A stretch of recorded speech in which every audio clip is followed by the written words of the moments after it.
기록을 하는 이유는 저희가 유튜브에 올리기 위해서고요. 이제 스트리밍도 한번 뽑아보겠습니다. 유튜브 라이브 스트리밍. 잠시 만담 좀 부탁드리고요. 요거를 다 나갔다가 다시 들어올까 그냥? 많이 안 계시니까. 자꾸 참석자들이 늘고 있어. 아까 했었어야 됐어요. 네, 그러니까 나는 그러니까 아직 영업 모르겠어. 준비가 안 됐는데 예. 여러분 죄송해요. 오늘은 베타 테스트인 걸로 이해해 주시고요. 제가 잘못했습니다. 네, 오늘 많이들 말씀해 주시죠. 가오픈이에요. 네. 맞아요, 가오픈이에요. 네. 유튜브 주소는 어떻게 돼요? The user is not enabled for live streaming이라고 돼 있네요. 뭐야 이거? 뭐지? 그거 이거 신청을 해야 돼요. 여기에 features라고 돼 있는 거군요. 그럼 페이스북으로 한번 몰아볼까? 페이스북 라이브 스트리밍으로 한번 보내보겠습니다. 이건 또 뭐 되나? 액세스 권한 보기 동의하고 계속. 친구만. 이게 이것도 재계정으로 해가지고 이렇게 스트리밍이 되는 건가 보네요. 그냥 오늘은 유튜브 라이브 말고요. 몇 번 좀 테스트를 하고 녹화한 걸로 이렇게 업로드를 하도록 하겠습니다. 편집해서. 자, 안녕하세요. 새해 복 많이 받으시고요. 3개월 만에 찾아온 위클리 AI 아카이브 시즌 2입니다. 3개월 동안 저희 굉장히 많이 쉬었던 것 같습니다. 그래서 좀 이렇게 원기가 많이 회복된 것 같고요. 3개월 만에 돌아오셨으니 이제 각자 한마디씩 한 30초 정도만 가볍게 인사드리고 시작해볼까요? 제가 보이는 순으로 말씀드릴게요. 경우님? 경우님? 네, 안녕하세요.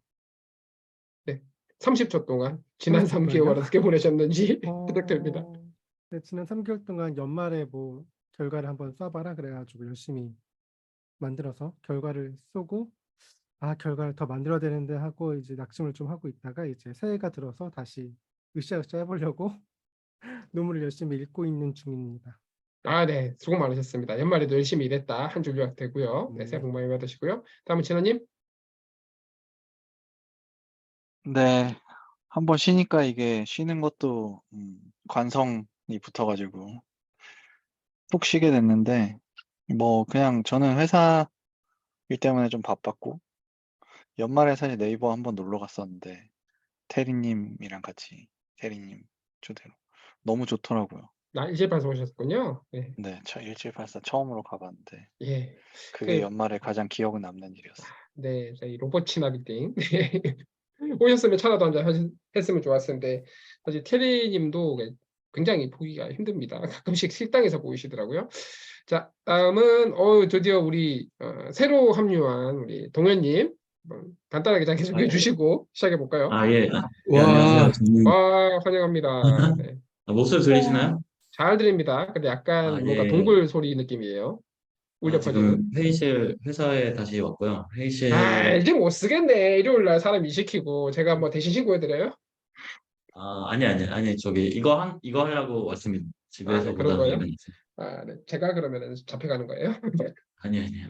저는 LGI 리서치에서 그 연구팀에 있다가 지금은 이제 초고대 모델 팀으로 좀 옮기게 돼서 좀 더 그 엑사원 관련해서 개발을 하게 돼 있고요.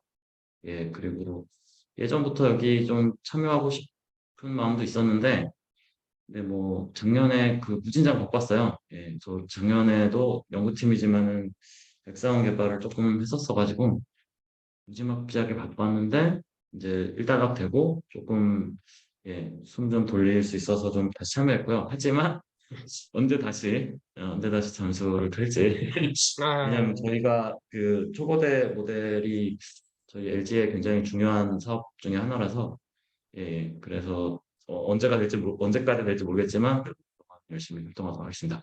근데 네. 오늘 그 뭐지? 라지 랭귀지 모델 엔코드 크리티컬 알리지 이거 하려고 했는데 어떤 분이 이미 올리셨네요. 제가 그 토스해 드릴 거예요. 이건 동현님이 설명해 주실 겁니다 하고. 하시고 싶으시면은 언제든지 양보해 드릴 수 있습니다. 네, 우리는 아, 그 아니. 굉장히 한국 축구를 보신다고 생각하시면 돼요. 문제 앞에서 한국 축구. 무한 예, 양보 제가 정신. 네. 그래도 논문을 조금 자세히 읽어서 그 내용에 대해서는 좀 더 설명해 드릴 수 있고요. 제가 이거 이슈를 제가 레이징 못했는데 다음부터는 여기 미리 올리도록 하겠습니다. 예. 네, 아. 감사합니다. 적극 환영드리고요. 제가 그 NLP, LM 쪽 하시는 분들이 조금 부족하다는 생각에 야심차게 제가 직접 모신 건 감사합니다. 아니고요. 네, 테리님이 모셔셨던가요? 진원님이 모셔셨던가요? 기억이 잘 안 나네. 테리님이 네. 오랜만에 한번 뵀었는데 네. 바로 이제 예. 네, 테리님 감사드리고요. 그 소배에 오신 우리 또 테리님 30초 근황 3개월 근황 부탁드립니다. 네, 안녕하세요. 아트랩의 대표 테리입니다. 저희는 피부 AI를 하고 있고요. 지난 3개월 동안 공급하면서 올해 고객들 찾고 그렇게 우당탕탕 잘 하고 있습니다. 늘 고민이 많죠. 왜냐면은 스타트업계에 워낙 투자 상황이 바뀌고 있으니까 우리가 현실의 일을 해야 될 것인가, 미래를 위해서 베팅을 해야 될 것인가 이런 고민을 하면서 있고 지금은 운전 중입니다. 네, 안전운전 하셔야 됩니다. 네, 잘 들으시고요. 네, 다음은 정현님.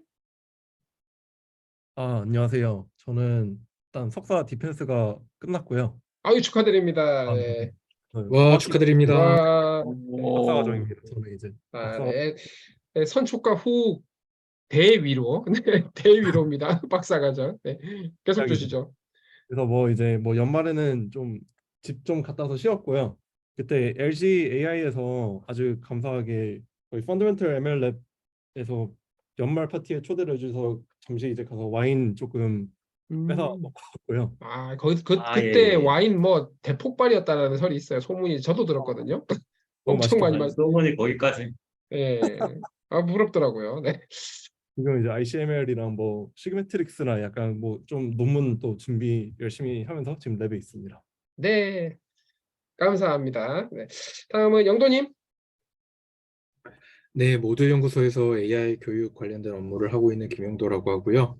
네, 연말에 보통 이제 정부 사업 교육이 잘 없는 편인데 연말 연초에 이렇게 큰 교육이 잡혀서 정신없이 보내고 있는 와중에 시즌2도 또 다시 뵙게 되어서 영광입니다. 올해도 잘 부탁드립니다.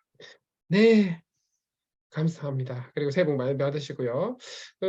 디지털 백만인제 이러면서 일이 굉장히 많이 늘어나는 것 같습니다. 네. 자, 인재 양성 많이 해주시면 감사하겠고요. 다음은 준영님. 준영님. 네, 들리시나요? 네, 잘 들립니다. 저는 이제 연말 시작할 때쯤 갑자기 코로나에 걸렸다가 이제 잘 회복을 했고요. 네. 저도 막 이제 회사 일 하다가 이제 다양하게 EPFL에서 갑자기 논문을 같이 쓰자고 이제 컨택이 들어와서 그것도 같이 하고 있고. 야, 이제 팩토리면 훌륭하죠. 네. 기대됩니다. 잘하시는 것 같습니다. 그거랑 이제 사실 스터디도 이제 PRCB도 하고 이제 이것저것 하면서 오늘 공유해드린 것처럼 이제 그 좀 이제 딥러닝 이제 이피션트 AI 관련해서 이제 발표도 한번 했었고요. 그 다음에 저는 약간 이번 연말에 제일 충격은 아무래도 오늘의 핫토픽이기도 하지만 챗GPT였던 것 같습니다. 저 원래는 이제 LLM 공부하는 거를 주저를 하고 있었는데 그거를 이 챗GPT 한번 써보고 나서 저도 마음을 고쳐먹고 지금 스탠포드 NLP 강의 8강까지 다 끝냈습니다. 일주일 만에. 네. 네, 고생 많으십니다. 감사합니다. 남은 강의는 다음 일주일 동안에 끝내시는 걸로 하시고요. 네, 마지막으로 수정님. 네. 저는 3개월 동안 굉장히 좀 바쁘게 보냈는데 일단 저희 의료정보학회 가서 발표도 했고 메디컬 AI 랩이라고 모두의 연구소에서 이제 논문도 쓰는 랩을 만들어서 운영 중이고요. 한 10월부터는 사람을 좀 많이 만나보자 해서 열심히 만나가지고 한 5, 60명 정도 만난 것 같아요. 그래서 그런 거 하고 올해는 이제 올해 초부터 되게 바쁜데 이제 올해가 제가 제안서를 이제 많이 써보는 한 해로 좀 해보려고 해서 지금 컨소시엄 3개에 들어가 있는데 제가 이제 다 맡아서 쓰는 게 꽤 있어서 좀 바쁘게 보내고 있습니다. 네, 그 포스팅을 봐도 굉장히 여러 가지 활동 많이 하고 계신 걸로 보였어요. 그래서 새해 복 많이 받으시고 올해는 또 AI 쪽으로 훨씬 더 많은 일단 공유해 주실 거 기대하겠습니다. 자, 소개는 여기까지 하고요. 그럼 본격적으로 시작을 해볼까요? 저희가 줌을 들어온 이유는 이제 화면 보면서 진행을 하려고 들어왔다고 보시면 될 것 같고요. 자, 이제 화면 공유를 하겠습니다. 자, 이게 어느 건가? 이게 아니고요. 화면 찾는 것도 일이네요. 여기.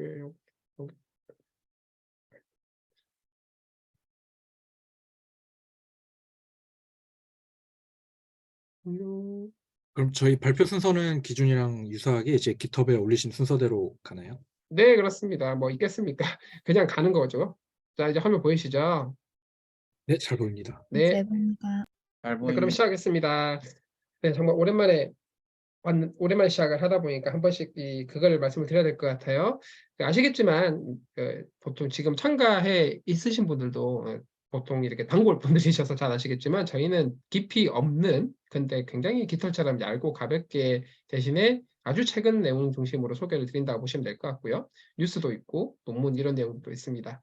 그래서 저는 오늘 뉴스랑 그리고 논문 몇 개를 준비를 했는데요. 첫 번째 뉴스는 항상 그래 왔듯이 컨퍼런스 소식부터 먼저 전해드리려고 합니다. 머신러닝 AI 쪽의 한 해 농사 시작하는 컨퍼런스가 트리플 AI죠. 2월 초에 보통 있는데 노티피케이션 자체는 사실 11월 하순 정도에 났던 걸로 기억을 하고 있어요. 그런데 일단 해가 바뀌었으니까. 네, 그리고 그때부터 저희가 이 AI 아카이브를 쉬었기 때문에 철이 좀 지나긴 했지만 억셉되신 분들 모두 축하드리고요. 이번에는 DC에서 열리죠. 워싱턴 DC에서 열리기 때문에 뭐 DC라는 동네가 딱히 볼 게 그렇게 많이 있는 건 아니지만 박물관은 살아있다 나오는 그 박물관이 거기 있다는 얘기가 있습니다. 자연사 박물관. 네, 가시는 분들은 한번 들러보시면 좋겠다는 생각이고요.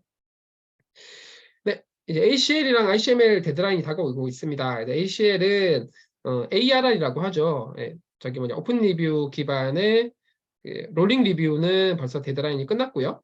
소프트 컴프, 그러니까 과거 이렇게 한 번에 제출하는 시스템 기준으로는 1월 17일이 데드라인입니다. 우리로 보면 보통은 AOE 기준으로 하기 때문에 이거보다 날짜가 좀 더 여유가 있을 수는 있는데요.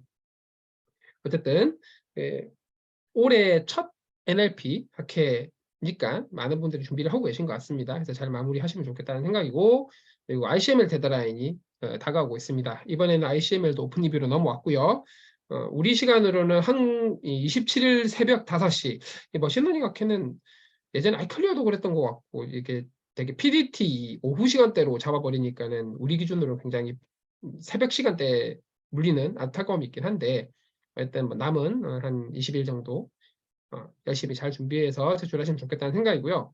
그리고 CVPR 리뷰하시는 분들 계실 수 있을 텐데 이 CVPR 리뷰 공식적으로는 모레 10일까지 해달라고 하고 있는데 저는 한 개도 안 했어요. 큰일입니다. 혹시 까먹고 계셨던 분들은 지금부터 스멀스멀 준비를 하시는 게 좋겠다라는 말씀 드리고 싶고요. 이제 아마 지난주 하순부터 계속 그 논의가 됐던 게 이건 것 같아요. 챗GPT를 이제 ICML에서 쓰지 마세요라는 형태로 그 폴리시가 나갔죠.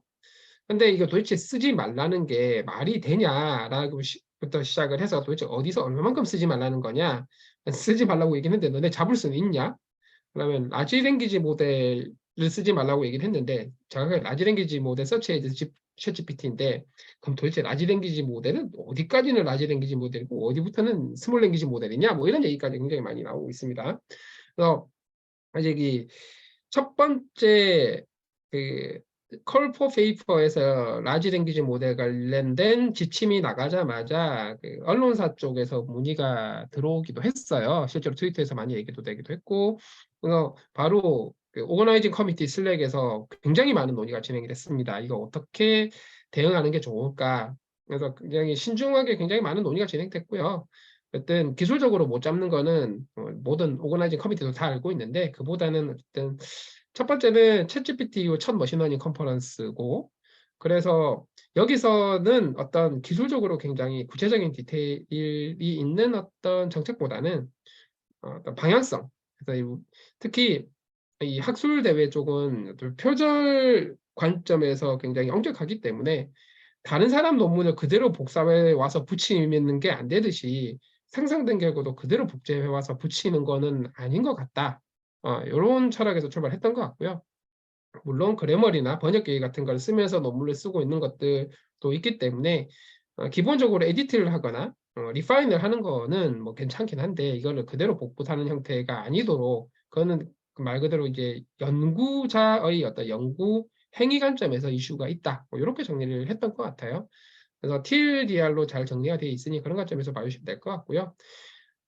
시간이 지나면 지날수록 더 이런 것들이 더 많이 논의가 될 거고 실제 사례들이 쌓이면서 좀 더 정교화되지 않을까라고 생각을 합니다. 그래서 기사 한번 읽어보시면 좋겠고요. 그 엔서로픽에서 그 클로드라고 하는 녀석이 공개가 정확하게 공개가 됐다기보다는 논문은 지난달 중순쯤에 나왔어요. 사실 RLHF가 아니라 RLAIF라고 하면서 함플리스랑 헬프풀리스를 어떻게 RL 기반으로 AI 피드백을 주면서 밸런스를 맞춰가지고 더 좋게 만드냐 이런 식으로 논문이 되어 있었던 걸로 보이는데 일단 뭐 자기네들 내부적으로 써보니까 굉장히 성능이 좋다라고 얘기를 하는 것 같습니다. 요 관련해서는 이동현 님이 추가적으로 의견을 좀 주실 수 있을 것 같은데 지금 바로 하시겠어요? 아니면 뒤에 하시겠어요? 동현 님?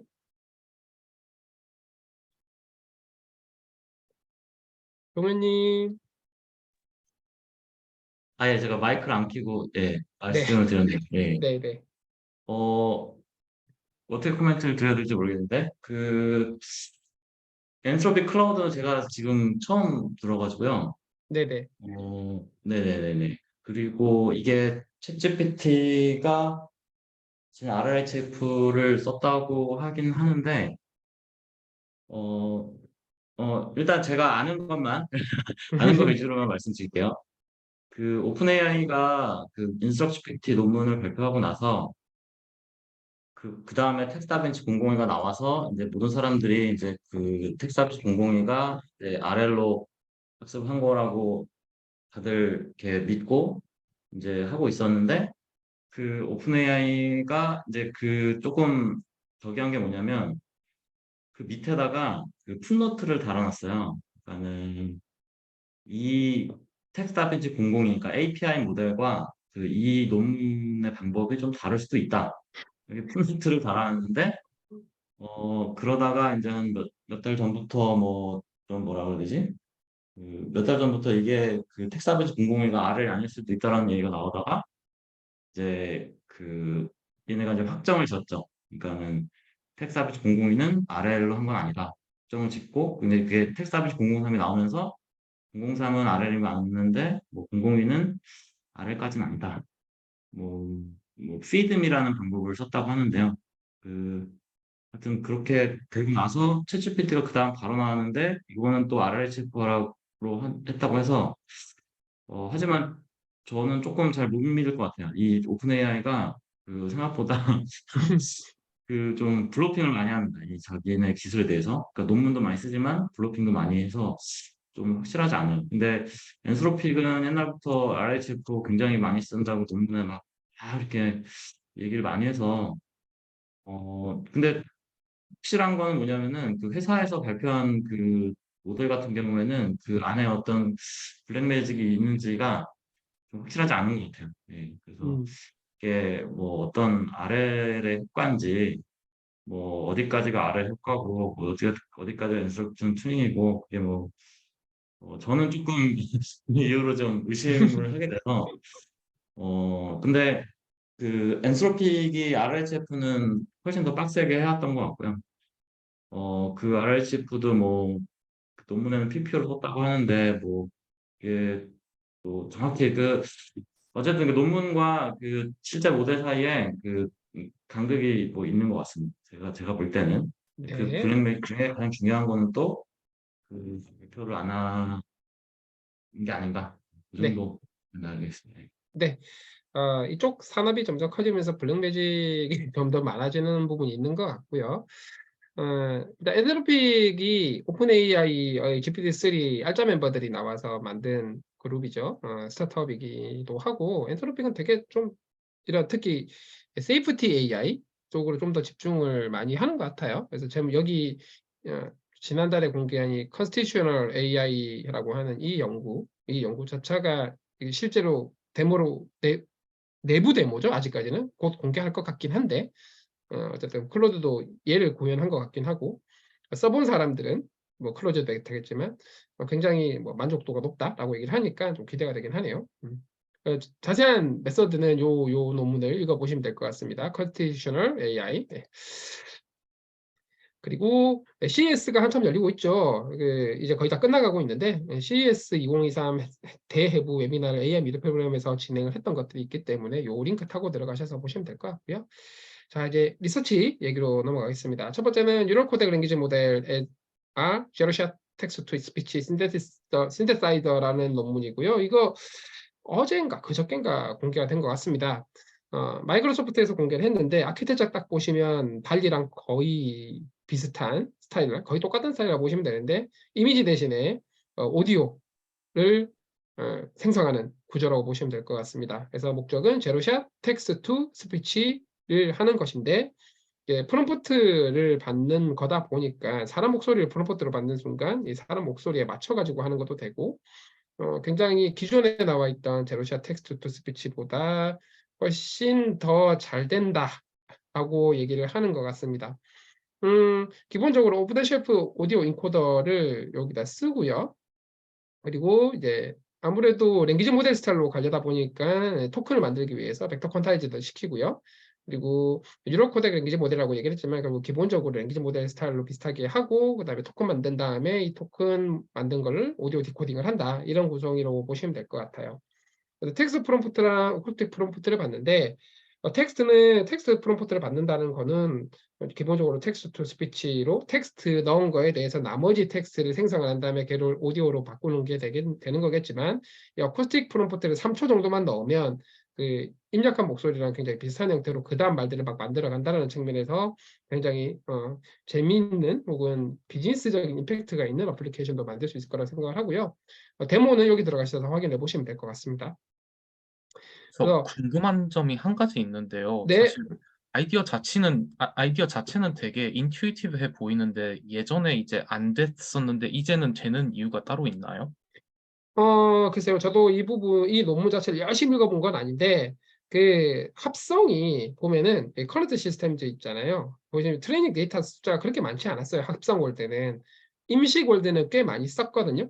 예를 들면 웨브 투백 2.0 같은 경우만 해도 60K 공개되어 있는 데이터들 막 썼잖아요. 리브리 풀 사이즈로 쓰고 막 그랬었는데, 합성은 진짜 이렇게 건 바이 건으로 그 스케일의 이점을 많이 보는 연구들이 합성만을 위한 케이스가 그렇게 많지는 않았던 것 같아요. 근데 이번 케이스는 약간 그런 것들을 좀 본 게 아닌가 싶긴 하고 아마 이렇게 인컨텍스트 러닝 자체가 되는 거는 얘가 처음인데 이걸 가능하게 했던 거는 결국 토크나이즈 형태, 그러니까 랭귀지 모델 스타일로 학습을 하고 그리고 디코딩을 해내는 것 굉장히 많은 데이터로 뭐 이런 느낌이 아닌가 싶긴 하네요. 아, 역시 데이터가 많은 자가 승리하는 거군요. 음, 감사합니다. 이게 나오고 나면 그 다음에는 이제 벡터 퀀타이즈 안 하고도 뭐 이렇게 하는 것들이 나올 수도 있고 뭐 여러 가지로 고려해 볼 수 있겠죠. 네. 네, 그런 상황입니다. 그래서 여기 보시면 기존의 그러니까 합성 관점에서 한번 보시면 돼요. 음성 인식이나 뭐 오디오 리프레젠테이션 러닝은 꽤 라지 스케일 해서 하는 다운스트림 하는 여러 가지 것들이 있었지만 합성 텍스트 투 스피치 관점에서 보면은 조금 이런 형태의 어프로치가 상대적으로 많이 늦었었는데 이게 시발점이 되지 않을까라고 생각을 합니다. 어쨌든 인컨텍스트 러닝이 되는 첫 번째, 즉 인컨텍스트 러닝이라는 게 웨이트 파라미터 업데이트를 안 한다는 얘기잖아요. 안 하고 프롬프트만으로도 퓨샷을 진행할 수 있다라는 얘기가 되는 거니까 이제 언스트럭처드 주류 데이터들은 거의 인컨텍스트 러닝의 레저임으로 들어온 것 같다라는 생각이 드네요. 요거는 사실 경우님이 전문이신데 혹시 뭐 추가 의견 있으세요? 경우님? 네. 네, 저도 이 논문을 봤는데 아까 말씀하신 대로 이렇게 합성 데이터셋은 이렇게 많이 쓴 적이 없거든요. 그래서 그런 부분에서 굉장히 의의가 있다고 보고 있고 말씀하신 대로 원래 제로샷 같은 경우에도 튜닝을 하는데 튜닝 없이 한다는 것 자체가 굉장히 새로웠다는 생각이 듭니다. 네. 양에는 장사 없다로 합성도 양에는 장사 없다로 가는 분위기고요. 네. 다음 논문은 뮤즈입니다. 이것도 나오자마자 굉장히 핫했죠. 왜냐하면 이게 텍스트 투 이미지 제너레이션이 워낙 핫한 분야이긴 한데 스테이블 디퓨전 그리고 뭐 그전에 글라이드, 달리2, 이메이진 사실 파티를 제외하고는 거의 다 디퓨전 모델 기반이었죠. 근데 이 녀석이 마스크드 트랜스포머를 기반으로 해서 그러니까 즉 이미지 생성하는데 디퓨전을 쓰지 않습니다. 그런데 텍스트 투 이미지를 가능하게 하는 모델이라고 보시면 될 것 같아요. 구글에서 공개가 됐고 한번 저자들을 보니까 밍샹이나 뭐 저기 누구냐 케빈 머피 같은 좀 이렇게 시니어 훌륭한 연구자분들도 막 들어가 있고요. 그래서 기본적으로 마스크드 이미지 모델 스타일로 물론 이게 레이턴트긴 합니다만 텍스트 투 이미지를 생성을 한다. 이런 관점이 의미가 있는 것 같고요. 그래서 보시면 이게 텍스트 프롬프트가 있고 텍스트 인코더는 전형적인 이메이징에서 비슷하게 프로즌 랭귀지 모델을 그냥 써요. 그래서 텍스트 인코드된 이베딩 들고 오고 그리고 이게 256짜리 베이스 크기의 마스크드 레이턴트를 복원해 가는 형태가 하나 있고 그다음에 훨씬 더 큰 해상도인 슈퍼 레졸루션 트랜스포머라고 해서 더 큰 해상도를 이렇게 마스크 한 거를 또 복원해 가는 형태로 하는 부분도 있습니다. 그래서 요 크게 요 두 가지가 동시에 진행이 되는 부분이라고 보시면 될 것 같고요. 특이한 게 어쨌든 이렇게 하다 보니까 디퓨전 모델 스타일이나 혹은 파티같이 오토리그레시브하게 파티는 사실 시퀀스 투 시퀀스 오토리그레시브하게 만들죠. 그런 거 걔네들보다는 이피션트하다라는 얘기고 모델 크기가 제일 큰 게 3빌리언 정도였던 것 같아요. 그런데 뭐 굉장히 잘 된다라고 얘기를 하는데 얼마만큼 잘 되는지 이미지를 보니까 조금 아리까리한 면이 없지 않긴 해요. 없지 않긴 하고 그리고 이렇게 고해상도 이미지를 만드는데 꼭 베이스 모델 필요하냐라고 의심이 이렇게 좀 궁금할 수도 있는데 이해 안 하면 디테일이 많이 좀 별로래요. 그래서 이렇게 약간 단계별로 해야지 디테일도 잘 살아나는 이미지가 만들어진다라고 얘기를 합니다. 그래서 당연히 비교 결과를 쭉 보면은 뭐 기존에 나와 있는 것들, RQ 트랜스포머는 저거죠. 저기 카카오 브레인에서 나온 거 이런 것들이고 얘네들보다 모델 크기가 900M인데 뭐 훨씬 더 잘한다 이런 얘기 당연히 하고요. 그리고 뭐 달리나 뭐 이메이진 이런 애들에 비해서도 밀리지 않는다. 3빌리언밖에 안 되는데 뭐 파티 20빌리언보다 뭐 다 20빌리언급으로 잘하고 3빌리언보다 당연히 잘하고 뭐 이런 얘기들 하고 있어요. 그래서 결론적으로는 디퓨전 모델 이상의 퀄리티 그리고 오토리그레시브 스타일 이상의 퀄리티인데 굉장히 효율적으로 잘할 수 있고 그리고 뮤즈는 일단 넌 오토리그레시브 스타일로 하다 보니까 굉장히 인퍼런스도 빠르게 진행할 수 있다 뭐 이런 장점이 있는 것 같긴 한데 이게 생성된 이미지가 좀 아리까리해요. 뭐 FID는 FID고 품질은 품질이다 보니까 이거를 좀 API 형태가 됐든 모델 형태가 됐든 공개가 되면은 좀 체크를 해볼 수 있을 것 같은데 구글이 기본적으로는 공개를 안 하는데 최근에 챗GPT 이후로 순다 피차이가 이런 것들 POC가 됐든 API가 됐든 공개를 하는 방향으로 하라고 얘기를 했으니까 조금 지켜보는 방향으로 하면 어떨까 싶긴 합니다. 그 외에 흥미있는 연구들로 이제 라지 랭귀지 모델스 as corporate lobbyists,라고 하는 굉장히 성전적인 제목의 논문이 하나 나왔는데요. 이 GPT-3 텍스트 다빈치 003 가지고 그 특정 미 의회에 어떤 법안이 제출되면 그 법안이 특정 회사 혹은 특정 인더스트리에 연관이 되어 있나 되어 있지 않나를 체크하는 그런 어플리케이션으로 보여요. 굉장히 또 잘 워킹을 하면은 짭짤한 사스 상품이 될 수도 있겠다는 생각이 들긴 하고요. 라지 랭귀지 모델의 어떤 다양한 어플리케이션들이 많이 나오는 것 같고 뭐 아래에서는 아마 변호사법 통과하는 뭐 그런 쪽도 소개를 해주실 것 같은데 점점 더 이런 사례들이 많이 나오는 것 같습니다. 뭐 경제학과 혹은 법학과 사회과학과에서 라지 랭귀지 모델을 어떻게 응용을 해서 새로운 혁신을 만들어가는 연구들이 많이 나오는 것 같고요. 그리고 스테이블 디퓨전이 어쨌든 기존의 LDM 구조가 릴레이 아키텍처를 쓰다 보니까 조금 뭐라고 그래야 되나요? 뭔가 좀 화장실 가서 딜을 안 닦은 느낌이 없지 않아 있었는데 이 부분을 트랜스포머로 교체를 한 연구가 또 공개가 됐죠. 그리고 마지막으로 쿨재팬 애니메이션이라고 하는 게 이게 스테이블 디퓨전 파인 튜닝한 버전이 허깅 페이스에 올라와 있더라고요. 이런 쪽 좋아하시는 분들은 한번 활용해 보시면 좋겠다는 생각입니다. 네, 저는 여기까지 하고요. 우리 조영님 넘어가 볼까요? 네. 이게 제어는 안 되지만 다들 뭐지 GitHub를 보시면서 참조를 부탁드립니다. 그래서 잠시만요, 이게. 됐다. 그래서 사실 제가 오늘 소개드릴 뉴스는요, 내용에 매우 깊이가 있다기보다는 거의 뉴스거리와 이제 좀 느낌이 비슷한 건데, 둘 다 이제 LLM을 이제 여러 전문 분야에 대해서 어플리케이션을 적용한 것이고요. 나중에 이제 동현님께서 이제 LLM 쪽에 이제 전문가시니까 부연 설명해 주신다면 정말 감사드리겠습니다. 일단 첫 번째는 이제 Large Language Model Encode Clinical Knowledge라고 해서 제목 그대로 이제 예전에 이제 구글에서 이제 RLHF는 아니지만 이제 FLAN이라고 해서 이제 Instruction Prompting, 그러니까 아무래도 이제 GPT와 같은 이제 초대형 이제 디코더 모델들을 학습시키기가 너무 어렵기 때문에 모델 전체를 이제 학습을 시키는 게 아니라 이제 하나의 그 소프트 프롬프트를 이제 학습을 시키는 방법을 이제 연구 개발을 하고 있었는데, 그러니까 하드한 프롬프트는 이제 단어 같은 거를 이제 집어넣어 주는 건데, 이제 그것보다는 이제 단어가 이제 인코딩돼서 나온 게 아니라 약간 그 인코딩 스페이스 자체에서 좀 프롬프트를 배우는 그런 방식으로 이제 연산을 이제 훨씬 줄이면서 학습을 하는 방법을 하고 있었는데요. 그 플랜에다가 이제 추가적으로 이제 메디컬 데이터에 대해서 파인 튜닝을 하고, 그 다음에 휴먼 이벨리에이터에 대해서 이제 검사를 하는 것을 이제 체계적으로 연구를 한 좀 실험 논문이라고 보시는 게 가장 좋습니다. 그래서 결론부터 말씀을 드리자면은 인스트럭션 프롬프팅을 통해서 이제 성능 고도화를 해봤을 때 사지선다형, 오지선다형 같은 객관식 문제에서는 되게 잘하더라. 하지만 페이퍼에서 이 부분을 좀 강조하진 않았는데, 이제 객관식 문제에서는 이제 상당히 레벨이 올라가는데, 아직 서술형과 같은 문제에서는 아직까지는 이제 성능이 완전한 것 같진 않고요. 약간 이제 제가 개인적으로 이제 챗 GPT를 이제 코딩하면서 조금씩 쓰고 있는데요.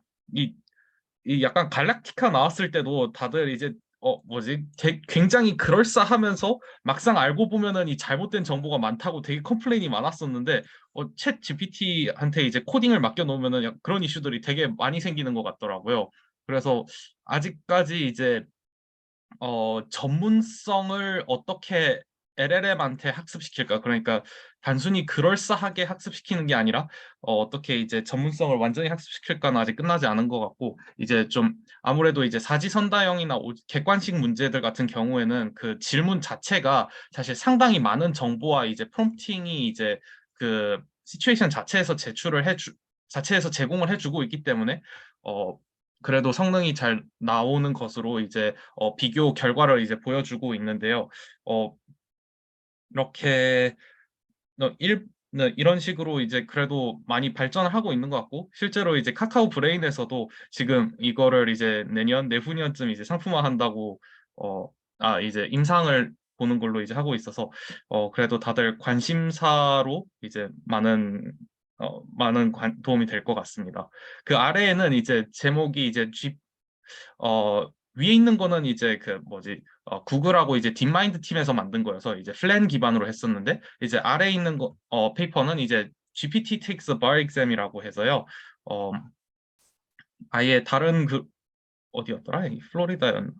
일리노이 주립대학이랑 이제 코덱스와 같이 이제 다른 그룹에서 만든 건데, 여기 같은 경우에는 실제로 이제 미국 그러니까 미국 변호사 시험 같은 경우에는 주마다 다르지만 이제 최근 들어서 이제 거의 유사하게 이제 문제가 나와 있고, 거기에서 이제 객관식 문항들을 이제 실제로 수업 문제를 한 $300를 주고 구매를 해서 이제 여기는 챗 GPT는 그런 건 아니고 이제 그 오픈AI API를 통해서 이제 GPT 3.5 시리즈 모델들을 실제로 수험생들하고 바시험 이제 수험생들하고 이제 비교를 해봤을 때 아직까지 이제 휴먼에 비해서는 좀 낮고, 사실 아직 합격점까지는 얻지는 못했지만, 그래도 이제 여기 제일 위에 있는 차트를 보시면은요, 이제 토트가 어떤 것 때문에 소송 거는 거였는데 저 정확히 기억이 안 나고, 간신히 이 합격점을 넘는 모의고사가 몇 개가 있고요.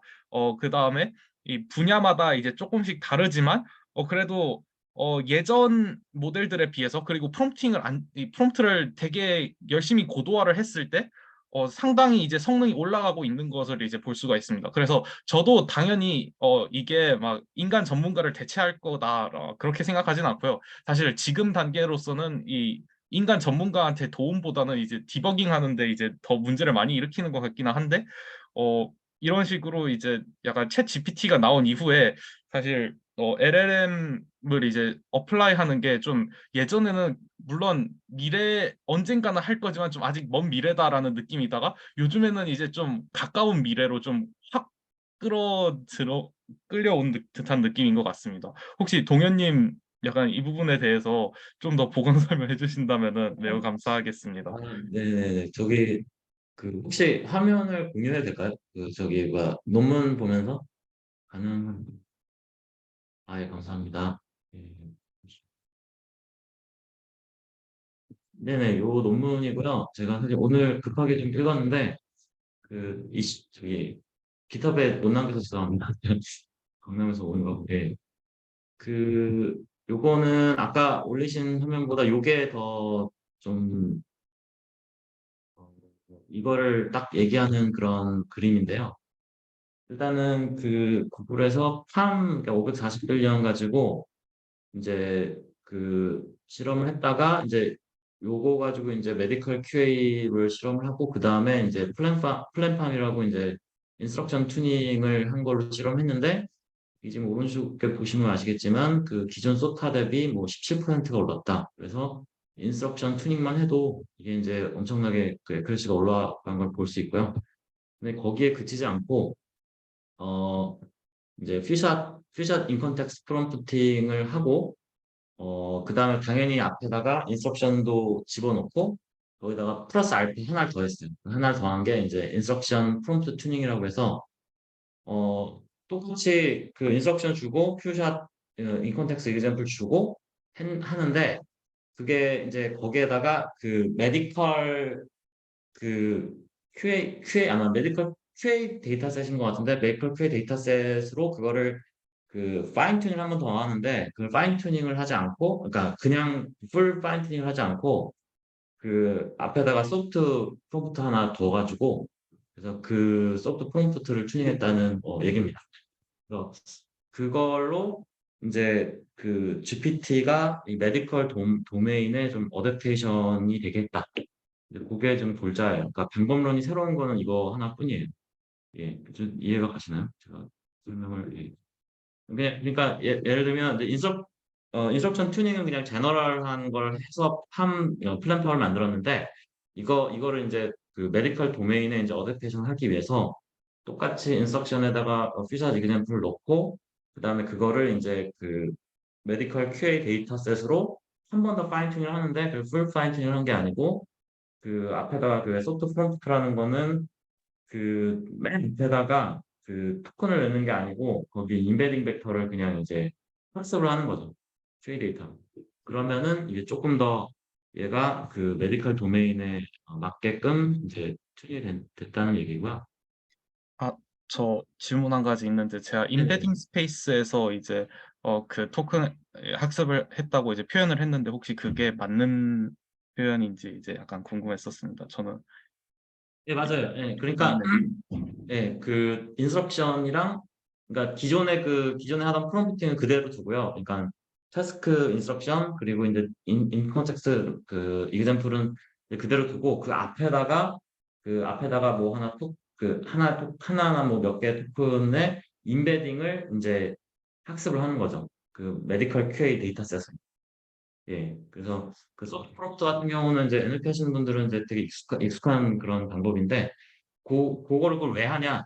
이 플랜팜은 사실 제너럴한 인스트럭션 튜닝된 모델이기 때문에 이 메디컬 도메인에 맞추기 위해서 그거를 이제 풀 파인 튜닝을 할 수도 있는데 그렇게 하지 않고 앞에 토큰의 인베딩 벡터를 이제 메디컬 데이터에 대해서 파인 튜닝을 해서 그거를 그, 인베딩 벡터를 얻은 다음에 나중에 이제 인퍼런스 할 때는 그걸 넣고 인스트럭션 넣고 인컨텍스트 이그젬플 넣어서 이제 추론을 했다는 얘기고요.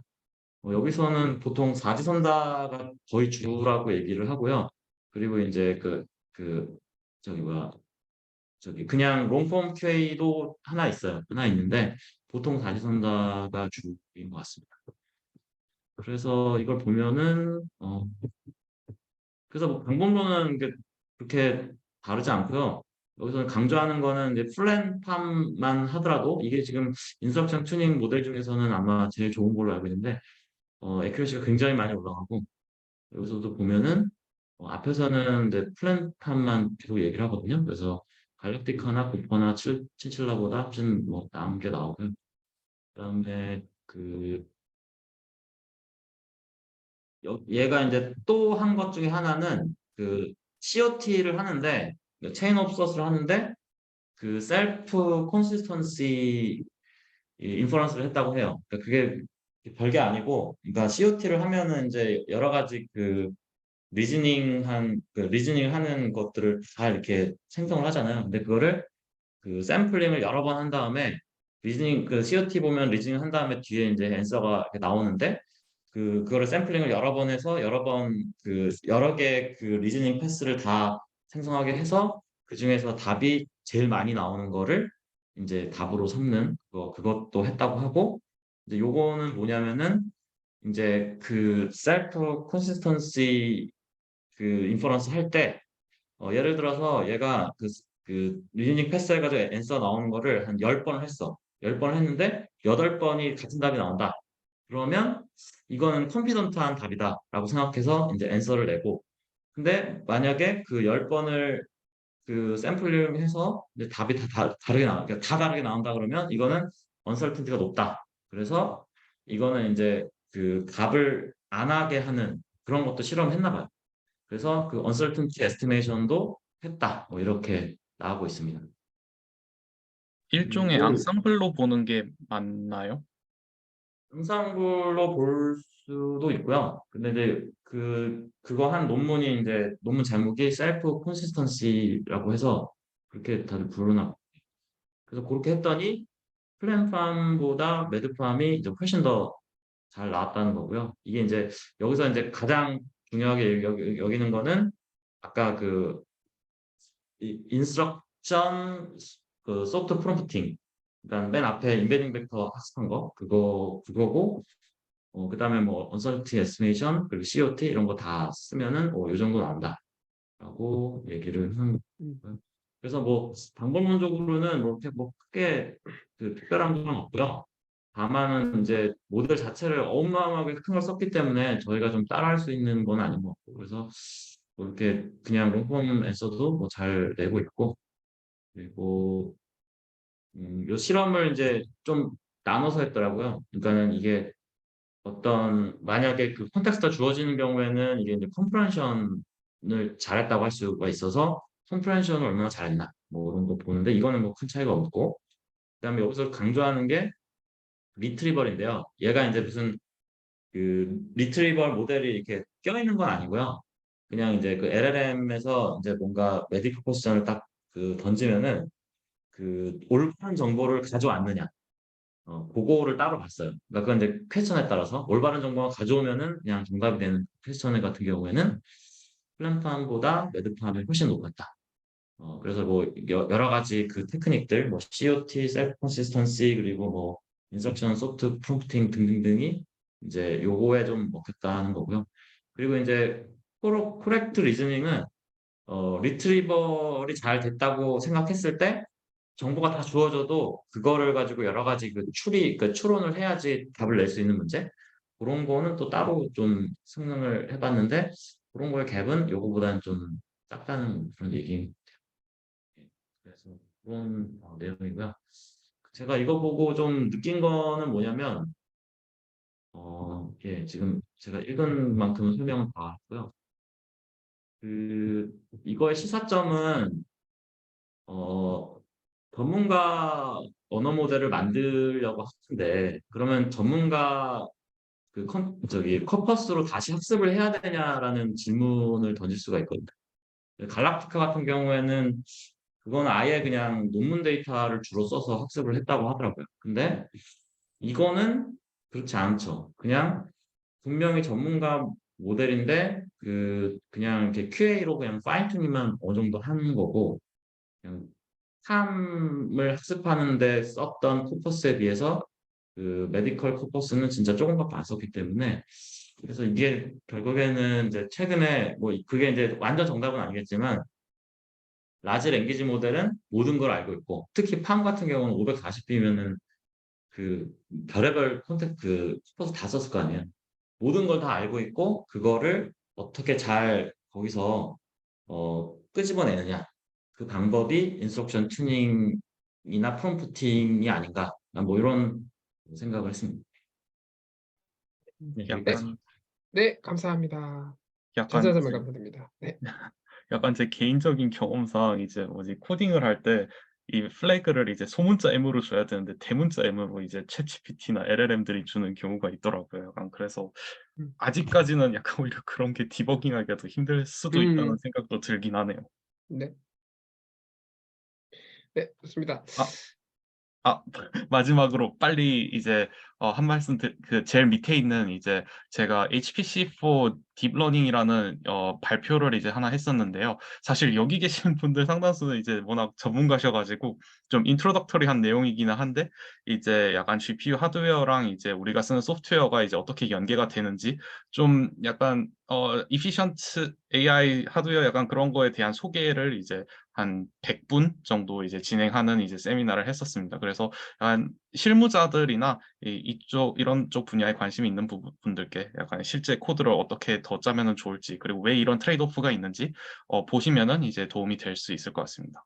감사합니다. 네, 감사합니다. 그 경우님 혹시 진원님 먼저 해도 될까요?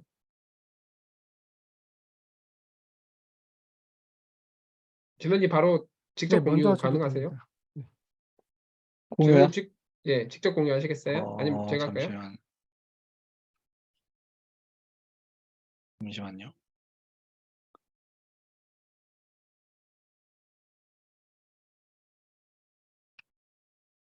됐나요? 네, 됐는데 발표 자료네요. 네. 잘못했네요. 이 PRC일 것 같은데요, 이건. 잠시만요. 그냥 정우님이 부탁드립니다. 네, 알겠습니다. 제가 할게요.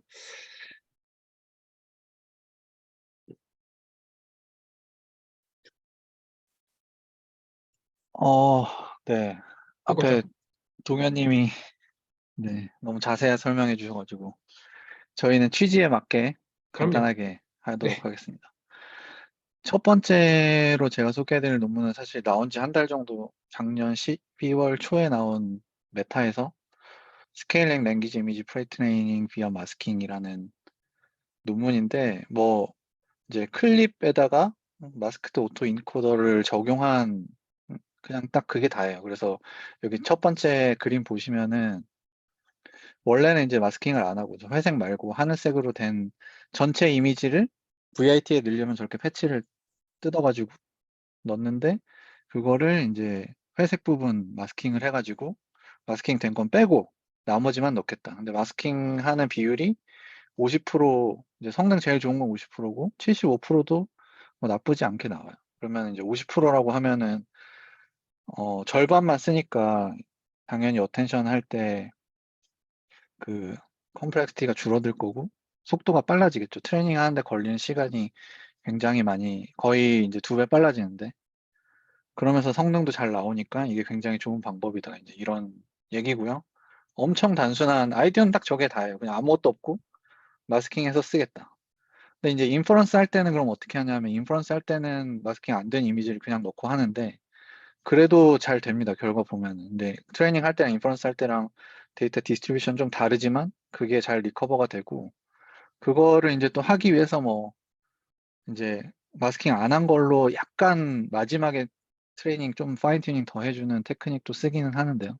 저기 이제 두 번째 그래프에 보면은 without 튜닝이랑 튜닝을 하는 게 이제 그런 마스킹 안 한 애들을 가지고 그 파인 튜닝 뭐 0.3의 폭 정도 해주는 거고요. 그래서 보면은 이제 속도 똑같은 에폭 돌렸을 때 속도가 50% 마스킹하면 2배 정도 빠르고 성능은 1% 정도 올라가는 제로샷에서 올라가는 거고, 그 밑에 또 보시면은 없군요. 네. 그래서 요게 뭐 아이디어는 굉장히 단순한데 어쨌든 지금 계속 LLM 뭐 포함해서 비전 쪽도 마찬가지고 큰 모델로 가고 있고, 이게 이 논문에서 그런 얘기 하거든요. 이제 예전에 이미지 비전 쪽에서도 클래시피케이션 할 때 개다 고양이다 이렇게 그냥 클래스를 주는 거 대비해서 텍스트로 슈퍼비전을 주니까 훨씬 더 다양한 풍부한 리프레젠테이션을 줄 수 있는데, 그거를 다 가져가려면 큰 모델이 필요하고,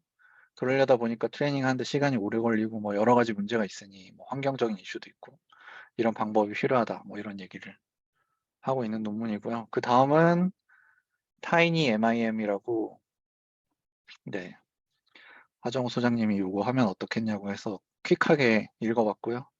요거는 마이크로소프트 리서치 ACI에서 나온 거고, 어, 이제 마스크드 오토 인코더 같이 MIM이라고 하죠. 마스크드 이미지 모델, 이미지 패치에서 마스킹하는 거 앞에서 나왔던 거랑 똑같이 그렇게 하는 게 이제 대중적으로 프리트레이닝 할 때 많이 쓰이는데, 근데 이게 문제가 작은 모델에서는 잘 동작을 안 합니다. 그래서 여기 첫 번째 테이블 2에 보면은 VIT-T, 타이니 모델에서는 MA로 학습하면 오히려 성능이 떨어져요. 그래서 요거를 그러면 어떻게 할 거냐. 근데 다른 어프로치들에서는 뭔가 아이디어를 넣어가지고 인덕티브 바이어스를 넣는 거죠. 네트워크 구조를 막 좀 바꾸고 컨볼루션이랑 같이 섞어서 쓰고 막 이런 식으로 했는데, 여기서는 그런 거 안 하고 학습 방법을 바꿔보겠다. 그래서 날리지 디스틸레이션으로 하겠다. 그래서 큰 모델에서 네, 학습한 다음에 작은 모델로 날리지 디스틸레이션 하는데, 그냥 이제 디스틸레이션 하는 약간 꿀팁 같은 거를 여기서 실험을 통해서 소개를 하고 있어요. 뭐 예를 들면은 디스틸레이션 한 타겟을 어떤 피처맵 같은 거를 바로 디스틸레이션 하지 말고 그 토큰들 간에, 그러니까 여기도 보면 그림에 있듯이 쿼리랑 키 내적한 거 저거를 디스틸레이션 하도록, 밸류는 밸류끼리 자기 자체적으로 내적한 거를 디스틸레이션 하도록 하고, 이게 좋다는 거고, 그리고 티처가 학습한 다운스트림 태스크랑 이 스튜던트가 다르면은 이제 중간 레이어를 가져와라. 여기도 그림에 보면은 저 주황색 티처 부분에서 중간 레이어에서 가져오는 걸 볼 수가 있죠. 그런 게 있고, 또 뭐 이미지는 마스킹, 그러니까 티처가 학습할 때 마스킹된 이미지로 했어도 디스틸레이션 할 때는 마스킹 안 하고 하는 게 좋다. 그 다음에 VIT 베이스 모델에서 타이니로 바로 가는 것보다는 베이스에서 스몰로 간 다음에 타이니 이렇게 순차적으로 디스틸레이션 하는 게 성능이 더 좋다. 뭐 이런 얘기를 하고 있고요. 그래서 여기 밑에 결과 보면은 네, 다른 모델들에 비해서 작은 사이즈에서 여기 이미지넷 탑원 애큐러시 같은 거 보면은 최대 79%, 79.6%까지 나오거든요. 제일 그 섹션에 보면은. 이게 요 정도 사이즈에서는 쏘타라고 해요. 그래서 거의 80% 정도까지 나오는 네, 결과가 있었고요. 마지막으로 컨브 넥스트 V2라는 논문이 있는데, 카이스트 우상현님이 페이스북에 인턴으로 가셔서 쓴 논문인 것 같아요. 그래서 컨브 넥스트라고 논문이 있었는데, 이제 스윙 트랜스포머 같은 구조를 컨볼루셔널 뉴럴넷에다 적용해가지고 CNN에서도 비슷하게 성능을 내보겠다라고 한 건데, 이제 문제가 이걸 하니까 앞에서 다 지금 세 개가 다 비슷한 얘기인데 MA 구조를 적용하기가 적당하지 않아서, 그거를 그 기존의 컨브 넥스트에다가 MA를 적용하기 위해서, 이거는 사실 제가 많이 못 읽어봤는데, 보면은 이 그림상에서 보면은 이렇게 패치를 해가지고 그 패치 안에서만 컨볼루션을 해서 쭉 가져와가지고 그걸 다시 리컨스트럭션 한 다음에 네, MA처럼 똑같이 적용을 하고, 그 다음에 이제 여기 MLP가 중간에 들어가는데 그게 성능이 좀 안 좋아서 그거를 극복하기 위해서 글로벌 리스폰스 노멀라이제이션이라는 레이어를 제안을 하는데, 그건 뭐 딴 건 아니고 그냥 채널 간의 L2놈 가지고 그 채널 첫 번째 채널 L2놈, 두 번째 L2놈 이거를 쭉 해서 채널의 L2놈으로 노멀라이즈를 하는 방식이에요. 밑에 수도 코드가 있는데 단순하게 그거를 하니까 네, 결과 보면은 다른 네, 다른 VIT 기반의 트랜스포머 기반의 모델들이랑 유사하게 뭐 조금 좋은 것도 있고 뭐 좀 떨어지는 것도 있지만 비슷하게 컴페어러블한 성능이 나오더라. 그래서 CNN 가지고도 이렇게 마스킹하는 방식의 프리트레이닝이 쓸 수 있다. 뭐 이런 정도의 의미가 있는 것 같습니다. 네, 끝입니다. 네, 오, 시간 거의 딱 맞춰주셨어요. 이제 PR2, PR12죠? 네, 파이팅이고요. 네, 네, 네, 좀 수고 이따 가겠습니다. 많으셨습니다. 네, 다음 경우님 다시 돌아갈까요? 자, 쭉 올려서. 네, 경우님 부탁드립니다. 네. 네, 제가 준비한 첫 번째 논문은 레즈그레드라는 논문이고요. 디퓨전하고 디노이징, TTS 이런 키워드를 가지고 있다고 보시면 될 것 같습니다. 기존의 TTS 같은 경우에는 저희가 디퓨전을 쓸 때 텍스트 인코더에 있는 거를 받아서 디코더에 했거든요. 그러니까 결과적으로는 텍스트를 받아서 전체 멜 스펙트럼을 만드는 거를 했었는데 그렇게 되면은 전체 멜 스펙트럼을 만들어야 되니까 굉장히 힘들기 때문에 인퍼런스 스텝이 엄청 많이 소요가 되거든요. 근데 이제 여기서 속도를 높이겠다고 스텝을 줄여버리면은 품질이 저하되는 문제가 발생을 하게 됩니다. 그래서 이 논문에서는 디퓨전을 사용을 해서 품질을 올리되 속도를 좀 빠르게 하겠다라는 것이 목표가 되겠고요. 여기서 한 방법에서는 그라운드 트러스에 있는 멜 스펙트로그램과 TTS에서 만든 멜 스펙트로그램 간의 차이, 그 레지듀얼을 디퓨전으로 학습하겠다라는 것이 이 논문에서 제안하는 방식입니다. 그래서 결과적으로는 인스먼트를 하고 있다고 보면 될 것 같고요.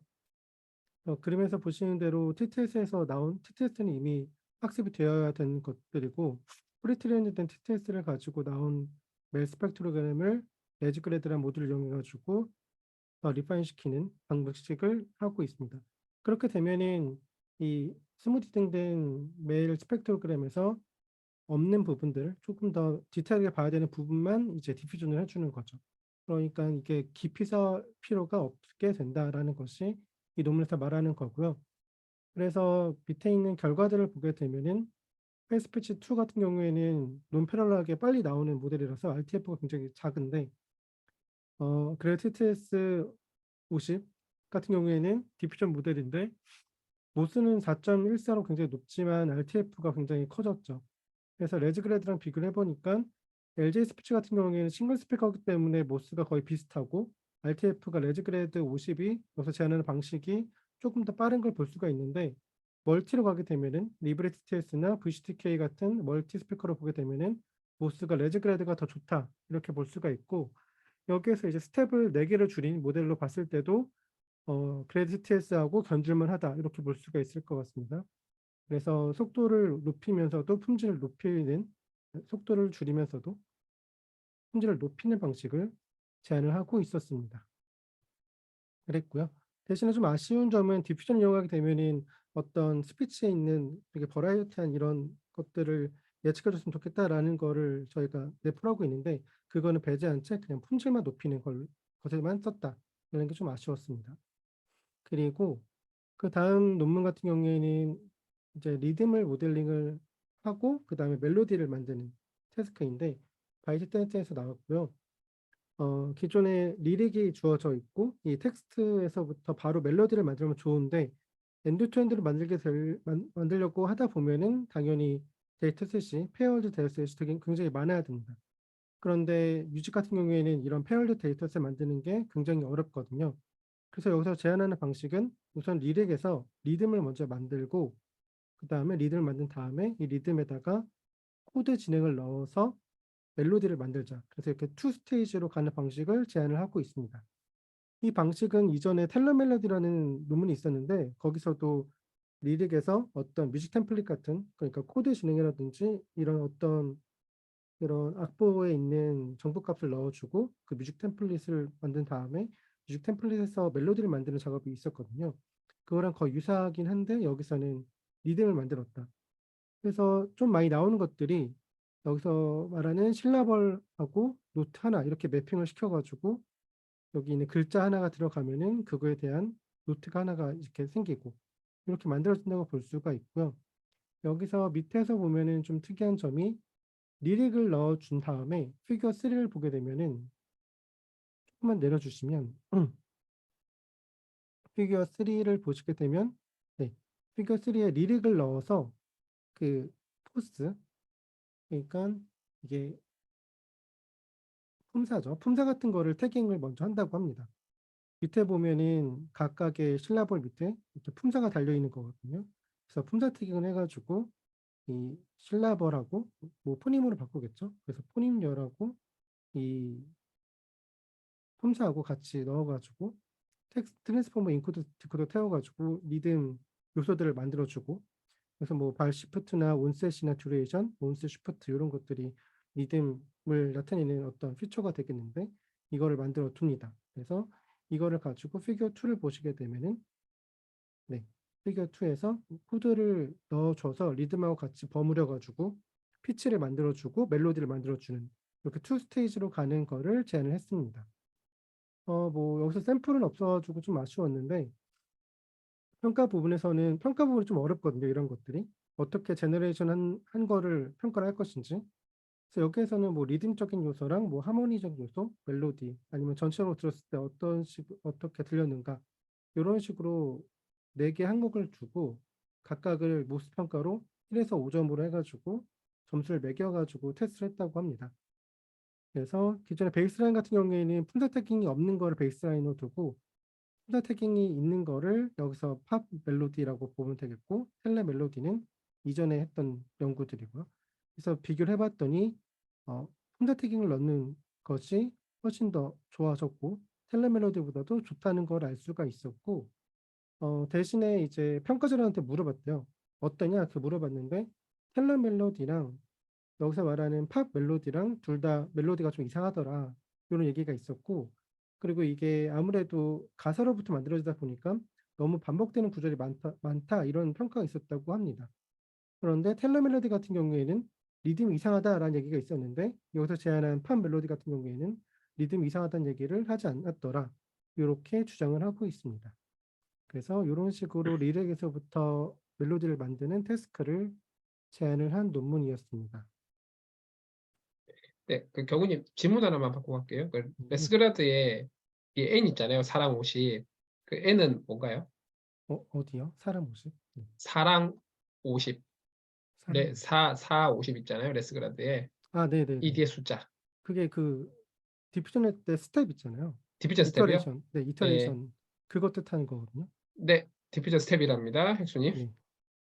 네, 그렇습니다. 아, Q&A가 또 따로 있나 보군요. 예, Q&A가 따로 있습니다. 네, 네네.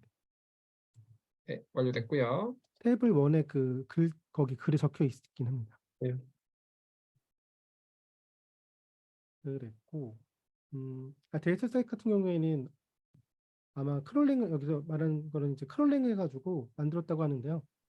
노래가 들어있으니까 거기서 음색을 따서 보컬만 따는 그 모델이 있거든요. 스플리터라고. 그래서 스플리터 이용해가지고 보컬을 따고 거기서 이제 폴스터 라인 해가지고 인식하고 이제 그 각각 듀레이션 찾고 이렇게 했다고 합니다. 그리고 네. 마지막으로 흥미로운 연구 같은 경우에는 랭귀지 모델을 이용한 어떤 드럼 비트를 만들어주는 논문이 하나 있었는데 뭐 GPT-3를 이용해가지고 드럼에 대한 수천 개의 미디 파일로 파인 튜닝을 했다고 합니다. 그래서 뭐 어떤 드럼 그룹을 만들었다고 하는데 뭐 읽어보면 좋을 것 같은데 정확히 어떤 말을 하는지 잘 모르겠어서 우선은 흥미가 있어서 그냥 가져와 와봤습니다. 그래서 관심 있으신 분들은 보면 좋을 것 같습니다. 네, 경훈님 혹시 QA 보이세요? 예. 예. 그 결론은 디퓨전 스텝이 크리티컬하게 영향을 미치지 않는 것 같다. 레지듀얼 생성에서는 이렇게 해석을 가능한지 여쭤보네요. 뭐 아니죠. 디퓨전 스텝이 이제 크면 클수록 성능이 더 좋아지는데요. 대신에 RTF가 커지니까 네, 리얼타임 많이 느려지죠? 팩터는 네. 네, 느려지죠 많이. 네, 여기서 근데 말하는 모스 건 차이가 생각보다 크지 않는 것 같다라는 그쵸 의견이신 그쵸 것 같아요. 그쵸 그쵸 그쵸. 여기서 그래서 레지듀얼만 학습을 하니까 모스 차이는 그렇게 크지 않다 이렇게 얘기를 하고 있습니다. 네, 제가 준비한 논문은 여기까지입니다. 네, 좋습니다. 다음은 진원님 하셨고요. 쭉 넘어가면 뒤에 있던 거 없던 거 기억이 잘 안 나네요. 아, 여기 있다. 정현님. 아, 네. 그 혹시 죄송한데 그 릴로드 한 번만 해주시겠어요? 아까 예, 마지막 레스트 미니트에 제가 뭘 좀 표정을 조금 써서 예, 뭐가 어, 있네요. 네, 그냥 길어졌어. 급하게 예, 그 다 그림입니다. 예. 그래서 제 트위터에서 그냥 좀 관심 있게 봤던 거 이게 몇 개 끌고 와봤는데 첫 번째로는 일단 그 알고리스믹 러닝 시어리라는 학회 억셉트 페이퍼가 나와서 그건 이제 비전이나 NLP 연구자분들보다는 수학이나 뭐 거기 밴딧 논문도 꽤 나오고 해서 RL이나 그런 쪽으로 관심 있으신 분들은 한번 보시면 좋을 것 같고요. 수학에서 그냥 재밌어서 가져와봤는데 저희 막 옛날에 이제 그 사색 정리 증명을 컴퓨터를 이용해서 했다 막 그런 거를 한 번씩 들어보셨을 텐데 누군가가 작년 12월에 이거를 컴퓨터를 이용하지 않고 사람의 손으로 이제 어떤 어드밴스드 수학을 써서 증명했다라고 해서 그 조합론 쪽에서 되게 화제가 됐는데 보니까 아직 그 에러가 있더라. 그래서 그 증명을 사람들이 이제 막 이제 보니까 좀 이걸 어떻게 고칠 수 없는 에러가 발견돼서 약간 빨리 리트랙트하라고 지금 이제 막 사람들이 이제 말을 하고 있는데 이런 것들을 봤을 때 나중에는 AI 어시스트 프루프를 하면 이 컴퓨터 어시스트 프루프가 뭐냐 하면 이 케이스 나눠가지고 모든 케이스를 다 그냥 폴루프 안에 때려 넣은 증명이거든요. 그래서 수학자들 사이에서는 이게 뭐 증명인가 아닌가 말이 많은데 나중에 만약에 챗 GPT한테 좀 더 발전해서 이걸 증명하려고 하면 뭔가 아이디어가 나올 수 있지 않을까라는 망상을 해봤습니다. 어쨌든 이런 뉴스가 있었고 그 논문들만 이제 간단히 소개를 몇 개 드리면 첫 번째는 이제 크래밍 저희가 주로 한 건데 크래밍이라고 해서 이제 모델을 GPU 하나에 하루 만에 얼마만큼 트레이닝 할 수 있는지에 대한 논문이고 이건 이제 톰 골드스틴 교수님이 이제 논문이고 지금 아이클리어에서 리뷰를 받는 걸로 알고 있는데 이제 뭐 RTX랑 A4000을 딱 하나를 이용해서 하루 만에 얼마나 할 수 있는지를 해봤더니 이게 사실 정확하게 안 읽어봤는데 저기 트위터 서머리를 이제 보시면 트릭들을 정말 어마무시하게 씁니다. 그래서 이 논문의 약간 의미는 약간 그 트릭들을 한번 쭉 정리를 해서 그거를 썼을 때 어느 정도까지 성능을 올릴 수 있었는지를 봤다는 점에서 약간 의미가 있다고 생각이 들고 이게 조금 트렌드랑 이제 거꾸로 가는 거잖아요. 지금은 이제 거의 라지 하고 있지만 사실 이제 저처럼 이제 GPU 거의 없는 연구자들한테는 이제 꿈 같은 이야기이기 때문에 오히려 이런 연구가 조금 이제 사람들한테 조금 신선하게 다가왔지 않았나라는 그런 이제 생각이 들었습니다. 관심 있으신 분들은 저기 링크 두 개 타고 들어가시면 다 볼 수 있습니다. 저도 저 페이퍼를 이제 되게 열심히 읽었는데요. 오, 어, 네네. 약간 마이너하게 수정하자면 A4000이 아니라 A6000이었던 걸로 기억하고 있고요. 아, 그렇군요. 네네. 그 다음에 이제 약간의 리미테이션이라고 하면은 요즘 사실 GPT 계열 이제 디코더 온리 모델들을 다들 하고 싶어 하는데 약간 거기는 좀 버트 계열이었다. 약간 그러한 약간의 리미테이션과 음, 그 다음에 이건 되게 트집 잡는 것처럼 들릴 수 있는데 은근히 중요한 포인트가 이 요즘에 사실 트랜스포머에서 아담 W 옵티마이저를 되게 많이 쓰는데 아담을 쓰더라. 약간 그거 정도가 이제 저의 불만 사항이었습니다. 왜냐면 아담으로 모든 학습을 다 진행했거든요. 하지만 말씀 주신 것처럼 이제 되게 트릭들이 많은데 약간 결론부터 말씀드리자면은 이제 파라미터 수가 많은 게 제일 좋고 그거를 최대한 빨리 연산을 시키는 게 이제 제일 좋더라라고 이제 요약을 할 수가 있을 것 같습니다.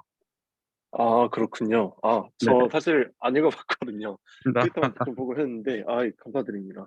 네, 그래서 약간 바이어스 없애버리고 이제 막 웨이트에 넣어버린다든지 약간 그런 아무래도 하루 안에 어차피 세츄레이션 안 되니까 막 드랍아웃 같은 것도 다 없애버리고 약간 그러더라고요.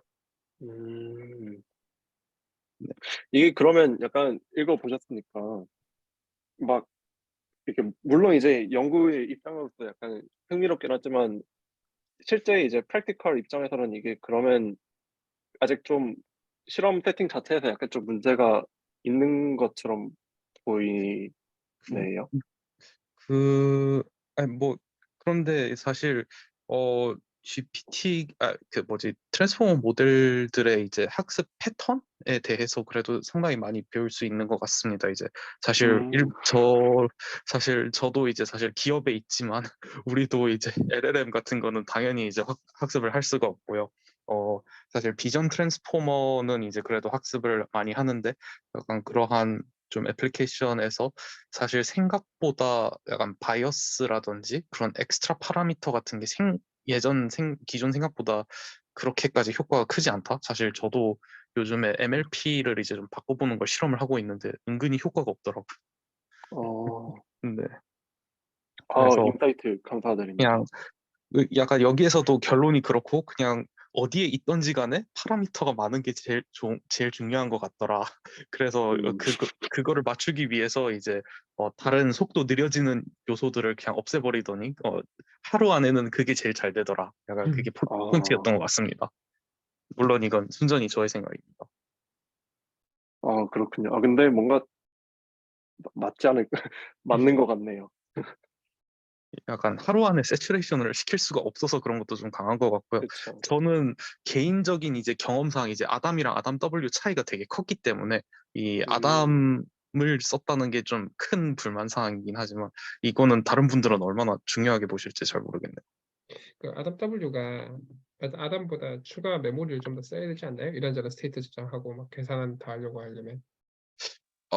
요즘에 구현체 효율화가 좀 많이 돼가지고 제가 기억하기로는 그거 어플라이하는 순서만 바꿨던 걸로 기억하고 있었습니다. 아마 2080에 그러니까 냉장고에 코끼리 집어넣기를 하려다 보니까 짜낼 수 있는 거 다 짜낸다 약간 그런 데서 출발하다 보니 그랬을 수도 있겠다는 생각이 좀 들기는 해서요. 알겠습니다. 다들 감사드립니다. 이쪽은 저도 그냥 너무 신기해가지고 올려봤는데 생각보다 그런 스토리가 좀 있군요. 네. 이게 약간 저도 대학원생 다니다가 이제 회사 오면서 배운 건데 아담이랑 아담 W 차이가 은근히 크더라고요. 아담으로 안 되는 게 아담 W로 그냥 잘 돼요. 네, 약간 네, 그래서 좀 경험적인 거긴 한데 네, 그냥 코멘트 좀 드렸습니다. 네, 감사드립니다. 네, 그 다음 논문으로 빠르게 넘어가면 그 다음에 이제 벤치마킹 그래프 뉴럴 네트워크라고 이게 있는지는 꽤 됐어요. GitHub도 이제 나온 지 한 2, 3년 됐고 이제 했는데 이번에 드디어 JMLR에 억셉트가 됐는데 그냥 말 그대로 이제 GNN 벤치마킹을 최대한 이제 모든 사람들이 동의할 수 있는 그런 수준의 벤치마킹 프레임워크를 만들었다 해서 의미가 있고요. 그래서 이제 데이터셋을 총 12개를 모아서 파이토치랑 이제 DDL 기반으로 이제 파라미터 버젯에 이제 최대한 페어 컴패리슨을 위해서 이렇게 좀 그런 이제 여러 가지 그러니까 GNN들을 서로 비교를 페어하게 최대한 하기 위해서 여러 가지 이제 그 디자인 스터디를 좀 했다고 하는 그런 연구고 관심 있으신 분들은 GitHub 링크 타고 들어가시면 이제 리듬이랑 그런 게 다 있습니다. 그 다음은 TMLR 논문을 제가 한번 들고 와봤는데 Named Tensor Notation이라고 해서 저희가 이제 사실 제가 이제 수학과 출신이다 보니까 여기 이제 논문들을 가끔 읽다 보면 수학 노테이션을 되게 막 써요 사람들이. 이제 매트릭스 머티피케이션 하는데 뭔가 트랜스포즈가 어디서 빠져 있거나 아니면 이제 뭘 곱하는데 이게 하드워드 프로덕트인지 뭐인지를 잘 모르겠고 그래서 지금은 저도 그 사람들 중에 한 명이 됐지만 되게 따라오기도 힘들고 특히 코드로 넘어가면 이게 엑시스를 어디로 하는지에 따라서 디버깅 할 때 정말 네 뭐 좀 힘들었는데 이분들이 이제 어떤 걸 제안을 했냐면 이렇게 하지 말고 아예 그냥 노테이션 그러니까 아예 그 엑시스랑 오퍼레이션을 어떤 거에서 어디에 리스펙트 취하는지를 다 적는 식으로 노테이션을 조금 더 친절하게 하다라는 시작으로 이제 이 논문이 나왔는데 예를 들어서 이제 어텐션 같은 경우는 보면 저희는 이제 그냥 첫 번째처럼 적잖아요. 첫 번째처럼 적는데 저한테는 이게 지금도 가끔씩 헷갈려요. 근데 이제 밑에 걸 보면 소프트맥스는 시퀀스라는 엑시스의 with respect to 취하고 또 하드워드 프로덕트는 키에 대해서 이너 프로덕트를 취하고 약간 이런 식으로 훨씬 더 이제 인투이티브하고 처음 보는 사람들이 보기 쉽게 이렇게 정리를 해서 이 사람들이 이제 주장을 해드는 게 그러니까 예를 들어서 저희가 그냥 로우 컬럼 이렇게 하잖아요. 근데 로우 컬럼이 아니라 이름을 붙이는 거예요. 예를 들어서 하이트, 위트 그러면 이제 매트릭스 같은 경우는 순서가 대단히 중요하지만 저희가 그거를 이름을 붙이는 순간 순서가 중요하지가 않죠. 왜냐하면 예를 들어서 이제 이너 프로덕트 밑에 하이트라고 하면 그 순서가 어떤 거든 간에 그 하이트에 대해서 이제 이너 프로덕트를 취하는 게 이제 저희한테 결과로 무조건 나오는 약간 그런 식으로 노테이션을 그냥 제안했다는 점에서 크고 관심 있으신 분들이 이제 더 페이퍼가 좀 나름 어렵게 써져 있어서 저기 트위터 링크랑 저기 네임드 텐슬 깃허브라고 요 논문을 위한 이분들이 서머리를 만드셔서 저거를 한번 보시면 좋을 것 같습니다. 이게 뭐 보니까 잭스나 약간 다른 프레임워크에서도 요거랑 조금 비슷하게 코드 측면에서 이렇게 하는 좀 시도들이 있다고 했는데 이분들은 이제 레이텍 그러니까 저희 논문 쓰는 그 관점에서 어떻게 할지를 조금 제안했다는 점에서 되게 고려할 만한 약간 노테이션인 것 같습니다. 네, 다음은 이건 저도 못 갔지만 유립스에서 신턴 할아버지께서 포워드 알고리즘이라는 걸로 이제 토크, 약간 인바이트 토크 같은 거 했던 걸로 해서 한번 들고 와봤는데 100%이 없어요. 이게 뭔 말이냐면 데이터를 흘려보내고 저희가 거기서 로스가 나오면 그 로스를 다시 그레디언트를 치해서 파라미터를 이렇게 업데이트를 하는 게 저희가 지금 하는 모든 게 그건데 힌튼 아저씨가 말하는 게 거의 일단 뇌가 그렇게 작동을 한다는 뭐 에비던스도 없고 100%를 하려면 컴퓨테이션 그래프를 이제 스토링 해야 되는데 그게 좀 너무 인어피션트 할 수도 있으니까 100%를 없애버리자라고 해서 나온 게 포워드인데 저 논문이 아까 이제 저 논문에 이제 보시면 되겠지만 이게 어떤 느낌이냐면 이거 어떻게 해야 되지? 그 포워드를 이제 할 때 예를 들어서 이제 레이블드 슈퍼바이스드 러닝을 한다고 치면 엠리스트에서 틸 있잖아요. 그래서 틸 이미지 위에다가 레이블을 이미지처럼 같이 갖다 붙여요.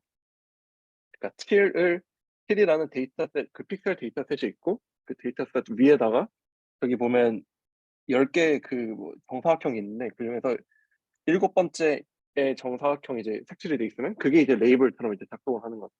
그러면 7을 코렉트하게 7로 레이블을 했으니까 얘는 굿 데이터잖아요. 그러니까 굿 데이터이기 때문에 이거를 이제 레이어를 이제 통과시킬 때마다 이런 굿 레이블이 통과시키면 그 뉴런들의 액티베이션이 파이어링 업 되게끔 하고 반대로 네거티브 그러니까 예를 들어서 밑에 걸 보시면 이제 픽셀이 5로 적혀 있지만 레이블이 8이잖아요. 그럼 베를 데이터니까 얘를 통과시킬 때는 그 뉴런들이 파이어링 안 되게끔 이렇게 해서 레이어 와이즈 트레이닝을 이제 시키는 식으로 해서 이거를 이제 생각을 해보시면 레이어 와이즈로 트레이닝을 시키잖아요. 그러면 저거를 한번 흘려보내면 이거를 다시 돌아올 필요가 없어요. 왜냐하면 뉴런들의 파이어링을 저희가 어떻게 파인 튜닝을 하는 방식이기 때문에 이제 100%이 필요가 없는 알고리즘이 나오게 되는 거죠. 그런데 이제 저 논문을 보시면 알겠지만 대단히 디테일을 많이 빼주세요. 일단 코드 임플리멘테이션이 없고요. 그래서 아마 찾아보시면 그냥 다른 사람들이 이 논문을 읽고 제가 재현을 하려고 하는 노력들을 이제 많이 찾을 수 있으실 텐데 코드가 없고 그다음에 어떠한 형식으로 저 파일을 정의를 하는지 그러니까 이제 뭐 흔히 이제 피트니스 펑션이라고 이분이 부르는데 그거를 이제 어떻게 정의를 하는지부터 시작해서 좀 디테일이 빠져 있는 부분이 많지만 아이디어 자체는 이제 대단히 신선하고 특히 이제 100%이 필요가 없는 거기 때문에 메모리 와이즈 이게 만약에 더 발전이 돼서 스케일링업이 될 수 있다면 메모리 와이즈 대단히 좋은 프로그레스를 이룬다고 해서 조금 잘하면 넥스트 제너레이션 AI라고 뭐까지 말을 할 수 있을지 모르겠지만 약간 새로운 아이디어라서 이제 가져와 봤습니다. 저기 테스트 타임 어워드 톡으로 진행을 했었고요. 왜냐면 알렉스 넷이 테스트 타임 어워드를 받았기 때문에. 그리고 코드 관련해 가지고는 힌트롱이 매트랩으로 직접 짰어요. 실험을 지금 본인이 직접 했거든요.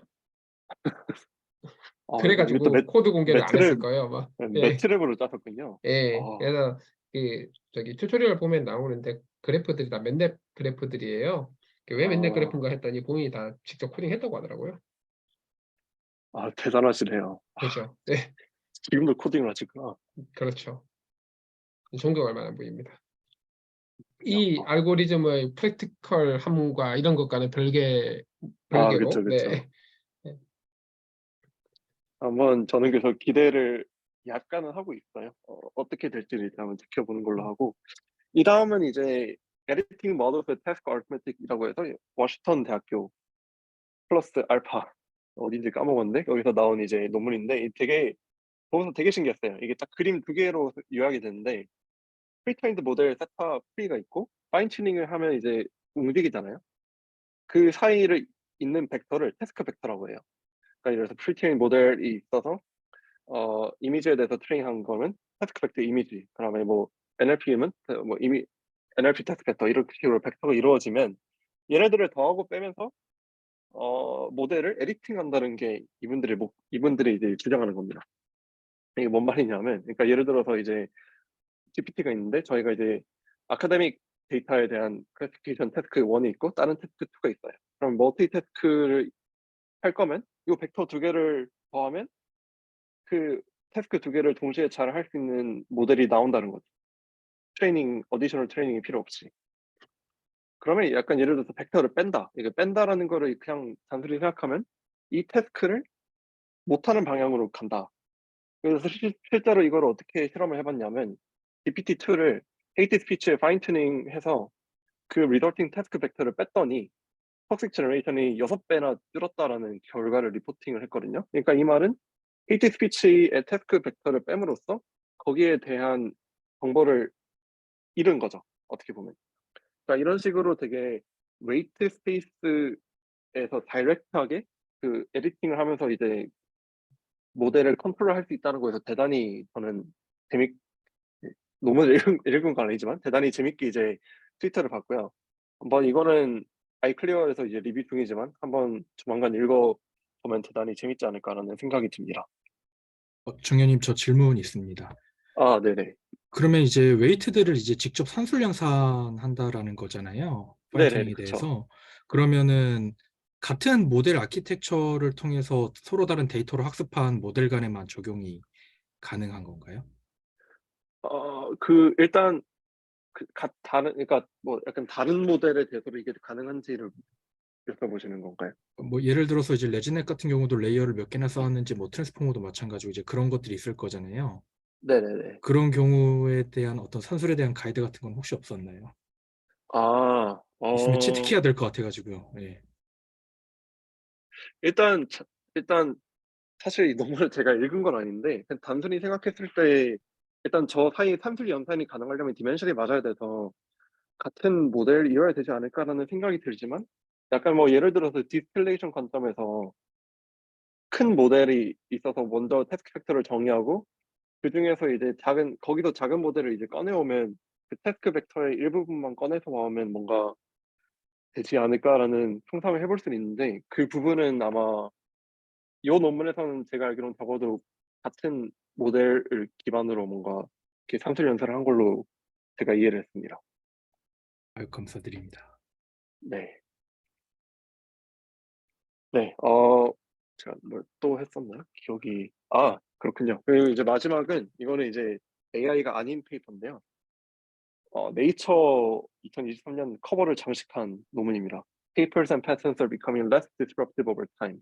이 disruptive가 뭐냐면 뭔가 약간 뭐 왓슨 크리크의 그 DNA 논문처럼 뭔가 대단히 큰 반향을 일으킨 그런 논문들을 의미하는데 그 반향성의 지표가 있대요. CD라고. 그래서 그 지표를 이분들이 한번 분석을 해보니까 1950년대부터 이제 분야에 관련 없이 이렇게 쭉 그래프를 그려보니까 점점 덜 반향성이 있다. 처럼 이제 이분들이 이제 리포트를 했더라고요. 그래서 그냥 그런 리포트가 재밌어 보여서 가져와 봤습니다. 이거 이제 임플리케이션은 당연히 있겠죠. 있는데 이거는 제가 약간 코멘트 드리기에는 제가 너무 아는 게 없어서 이거는 직접 논문을 읽으시고 약간 조금 트위터나 그런 걸 찾아보시면 관심 있으신 분들은 그러면 이제 뭔가 좀 더 재밌지 않을까라는 생각이 듭니다. CD5 공식이 어떻게 되는지 한번 찾아봐야 되겠네요. 저도 이게 저거 아마 이분들 뭐 노벨상 받은 저도 정확하게 기억이 안 나네요. 사실 뭐 통계학적인 어떠한 그 지표가 있는 걸로 알고 있습니다. 네네. 근데 약간 제가 개인적으로 궁금한 저도 저거 뉴스 정도로는 봤는데 그냥 논문의 숫자가 너무 많아서 가지고 그런 거 아닐까 그게 가장 의심스럽긴 논문의 하네요. 숫자가 네, 그러니까 스케일이 커지면 약간 저 수치가 왜곡되는 게 아닌가. 네, 그게 제일 의심이 가긴 하네요. 저도 안 읽어봐서 사실 오늘 발표한 모든 논문을 제가 안 읽고 그냥 이제 저희의 취지 맞게 약간 대략적으로 소개를 드린 거라 더 자세한 내용은 저도 네. 한번 읽어보도록 하겠습니다. 네, 원래 그런 거죠. 일단 승기해서 소개드리고 관심 있으신 분들 읽어보시고 그렇게 하면 됩니다. 우리는. 네, 좋고요. 다음은 영돈님 가볼까요? 네, 저도 이제 새 간단하게 준비를 했고요. 일단 오픈 AI가 이제 챗 GPT로 이제 앞서서 이제 많은 내용들을 설명을 해 주셨는데, 이제 챗 GPT가 이제 핫할 타이밍 때, 네, 오픈AI도 이제 지분을 매각을 하려고 하고 있고요. 그 주가가 네, 오른 타이밍에 적절히 이제 매각과 어떤 지분 인수 논의를 진행 중이라고 합니다. 네. 그래서 한편으로는 이제 뭐 생성 AI 모델이 이제 투자가 뭐 호황이라기보다는 좀 여러 AI 분야에 대한 투자 혹은 스타트업에 대한 기술 투자 중에서 생성 AI 모델 혹은 연구 개발을 하고 있는 회사들의 좀 투자 비중이 좀 집중되고 있다라는 이야기랑 좀 별개로, 그러니까 오픈 AI라는 게 뭐 영리법이냐 비영리법이냐 하는 얘기가 뭐 설왕설래 있었지만, 사실 직접적으로 매출을 얼마나 냈는지가 잘 확인이 안 되는 그런 기업인데 이런 주가가 계속해서 치솟고 있는 거에 대해서 뭐 우려 혹은 버블이라는 이야기도 조금은 있었던 것 같고요. 그 이 투자 소식이 이제 월스트리트 저널에 처음으로 나왔는데, 그걸 인용한 여러 언론사 혹은 이제 투자 소식 같은 것들을 다루는 회사들에서는, 아니 뭐 재무제표나 이런 것들이 정확하게 공개되고 뭐 매출이나 수익 구조, 비즈니스 모델 이런 게 제대로 어떤 수치적으로 파악이 안 되는데 무슨 생각으로 저렇게 투자들을 하는 거냐라는 그런 의견이 있고, 저렇게 오픈 AI에 투자를 저렇게 대규모로 하게 되면은 다른 AI, 생성 AI를 다루는 회사들에도 버블이 낄 수 있다, 뭐 이런 우려 섞인 시선도 뭐 좀 이렇게 같이 있었던 네, 그런 상황이라서 일단 저 내용을 먼저 준비를 해봤고요. 이제 보시면 23년 목표 매출이 2억 달러, 이제 24년에는 10억 달러를 달성하겠다라고 이렇게 제시가 되어 있는데, 요 근래 뭐 이제 전종훈 박사님께서 이제 포스팅을 해주셨던 뭐 이제 마이크로소프트나 이제 MS 이제 클라우드나 애저 뭐 이런 거에 얹어서 같이 협업해서 나가는 그런 모델들이 있을 거고, 아니면 다른 용례들이 충분히 앞으로도 나올 수 있다라고 하면은, 비즈니스 모델은 이제 직관적으로는 뭐 어떤 주요 기술들을 이렇게 모델을 이제 인퍼런스 하면서 발생하는 이제 그런 것들을 1차적으로 제공하면서 얻는 비즈니스 모델이라고 생각이 들긴 하는데, 이제 올해 이렇게 투자 내지는 이런 좀 비용적인 것들이 됐을 때 이 다음 스텝들이 올해 더 궁금해지게 되는 것 같아요. 그리고 이제 올해 2억 달러, 내년 10억 달러면은 사실 어떻게 보면 매출에 대해서도 퀀텀 점프가 되는 건데, 단순히 모델 연구나 어떤 AI 연구 개발만으로 그 매출 목표가 달성이 가능할까? 뭐 비즈니스 모델에서도 뭐 새로운 변화가 있지 않을까라는 점이고요. 다음은 이제 이어서 네, 그래프 쪽으로 보여주시면 되는데, 이제 그 전체 이제 AI 스타트업 이제 전체적으로 이제 테크 스타트업 중에 이제 투자가 되는 비율이 네, 생성 AI 쪽으로 많이 쏠리고 있다라는 내용입니다. 특히나 뭐 AI도 이제 뭐 B2B로 이제 뭐 오토 ML을 딜리버리 하는 데도 있을 거고, 뭐 의료 AI나 어떤 도메인에 어플리케이션 하는 뭐 회사들도 있을 거고, 뭐 추천 시스템도 있을 거고, 뭐 이래저래 되게 다양하잖아요. 그 중에서도 이제 제너러티브 AI 생성 기술을 다루는 AI 기업에 2022년 한 해 동안에만 이제 13억 7천만 달러라는 엄청난 규모의 투자액이 몰렸다라고 합니다. 뭐 허깅 페이스도 이 안에 산전에서 포함을 했는지는 제가 정확하게는 모르겠는데, 어쨌든 뭐 스테이터빌리티 AI나 뭐 이런 다양한 네, 생성 AI를 다루는 스타트업 혹은 이제 연구 법인 뭐 이런 등등이 투자가 되었다라고 하는 내용이고요. 이제 스타트업이나 어떤 투자 상황에서 좀 뭐 불황이 다가오고 뭐 겨울이 다가오고 있다라는 이야기도 있지만, 그 중에서도 그래도 이제 제너러티브 AI 분야는 좀 선방을 하고 있는 게 아니냐라는 걸로 일단 이 포스팅의 내용이 좀 뉴스의 내용이 정리가 될 것 같고, 그래서 보면은 이제 스타트업들도 좀 마지막 문장 한 번만 보여주시면 되는데, 네, 스타트업도 이제 생성 AI 쪽으로 가고 있는 것 같고, 뭐 연구 흐름도 이제 생성을 하는 쪽에 좀 많이 포커스가 가고 있고, 또 일반 이제 AI 연구 개발자들 이외에 대중들도 이제 생성 AI 챗 GPT 같은 챗 GPT와 이제 디퓨전 계열의 그런 생성 AI가 가장 뜨거운 관심이라고 하면은, 누가 뭐라 해도 지금 좀 핫토픽은 생성 AI일 텐데, 그 다른 이거에 대한 어떤 좀 주목을 하고 있는 다른 기업들은 어떤 액션들을 취할지가 올해 좀 재미있는 관심 키포인트가 될 것 같다라고 생각을 합니다.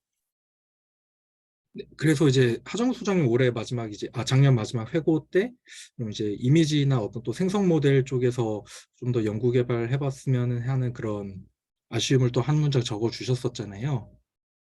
올해 네. 네이버는 또 생성 모델에 관련된 그런 계획 같은 것들을 좀 갖고 계신지 궁금합니다.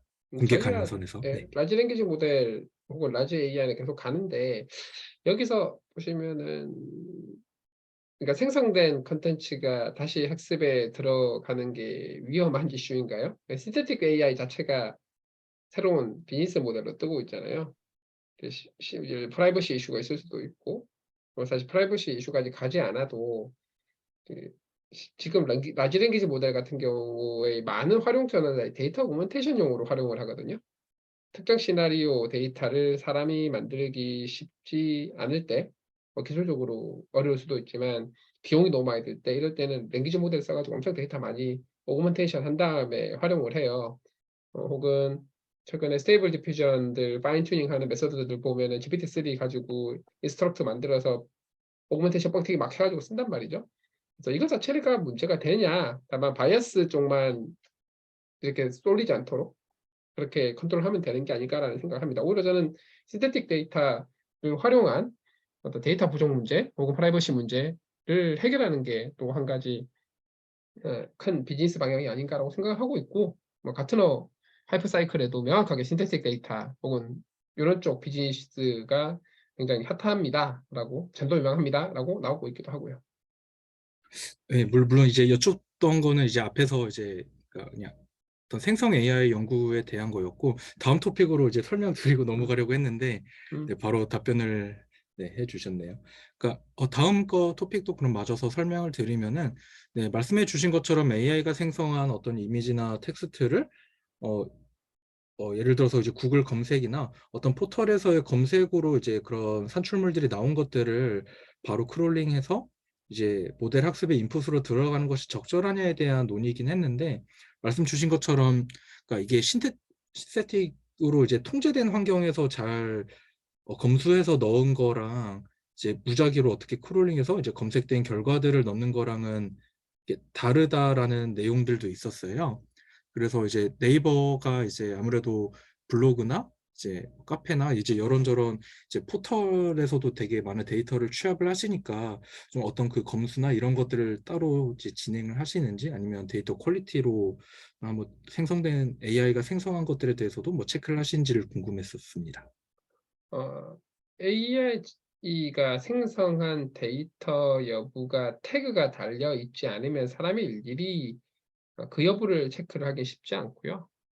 그럴 거잖아요. 지금 뭐죠? 챗GPT 써서 논문을 쓸 수 있는데 없는데도 기술적으로 못 잡아낸다는 게 이 정설인데, 거기서 그렇죠. 뭔가 자동 태깅을 하지 않으면 오히려 AI가 생성 여부보다는 그냥 그 자체 퀄리티 혹은 그 자체가 내용이랄까 혹은 뭐 이렇게 학습에 부적절한 내용들이 들어가 있냐 아니냐, 그러면 실제 데이터냐 합성된 데이터냐라기보다는 그 퀄리티 자체가 조금 체크를 해야 되는 부분인 것 같고, 그렇다고 굉장히 깨끗한 데이터만 쓰느냐, 당연히 그렇게 안 되죠. 그렇게 할 수는 없고요.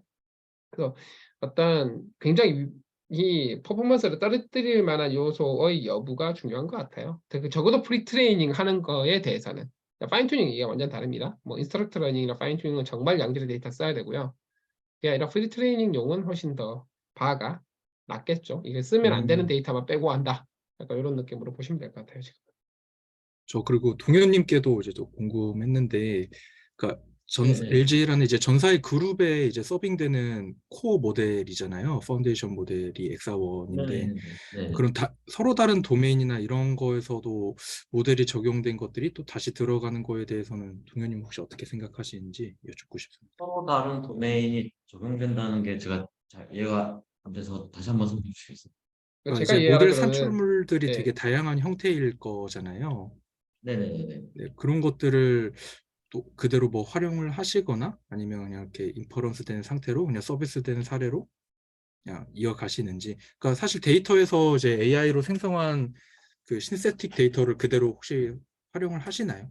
엑사원에서? 그런 아, 의미로 이해했는데, 예를 들면 LG 화학에서 황용으로 만든 랭귀지 모델을 가지고 뭘 많이 만들었는데, 그렇게 만들어진 신테틱 데이터를 가지고 LG 디스플레이의 어떤 모델에 좀 더 어디 활용을 하거나 뭐 약간 이런 걸 수도 있고, 그래서 생성된 데이터 가지고 다시 재학습을 하는 케이스 여쭤보신 것 같은데요.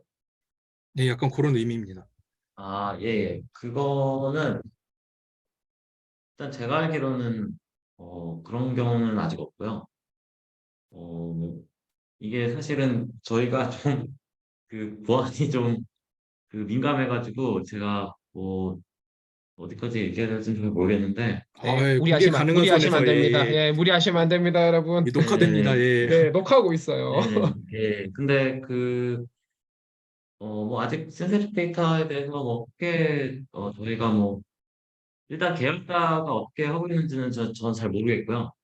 그러니까 저희 회사에서는 아직 그런 거를 크게 뭐 되게 시리어스하게 뭐 그런 거는 없었던 것 같아요. 그래서 셀프 데이터를 활용하는 문제에 대해서도 아직은 뭐 크게 걱정은 안 하고 있습니다.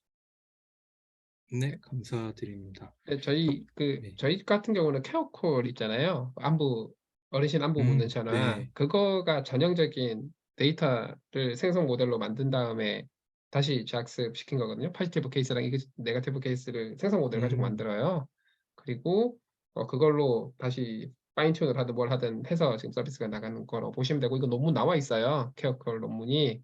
그거 참조하시면 될 것 같고, 그리고 최근에 그 헤이트 스피치류나 좀 그 AI 윤리와 관련된 언어 모델의 AI 윤리를 강화하기 위해서 만드는 벤치마크 세트들이 좀 있거든요. 이거 한국어도 그렇고 영어도 그런데, 과거에는 안 그랬는데 요즘 같은 경우는 이 데이터 자체를 만들 때 사람들 보고 되게 헤이트 스피치류를 쓰게 해서 만들면 IRB 통계가 안 돼요. 사람들에게 정신적인 스트레스를 주는 거기 때문에. 그래서 요즘은 또 데이터를 생성해서 많이 합니다.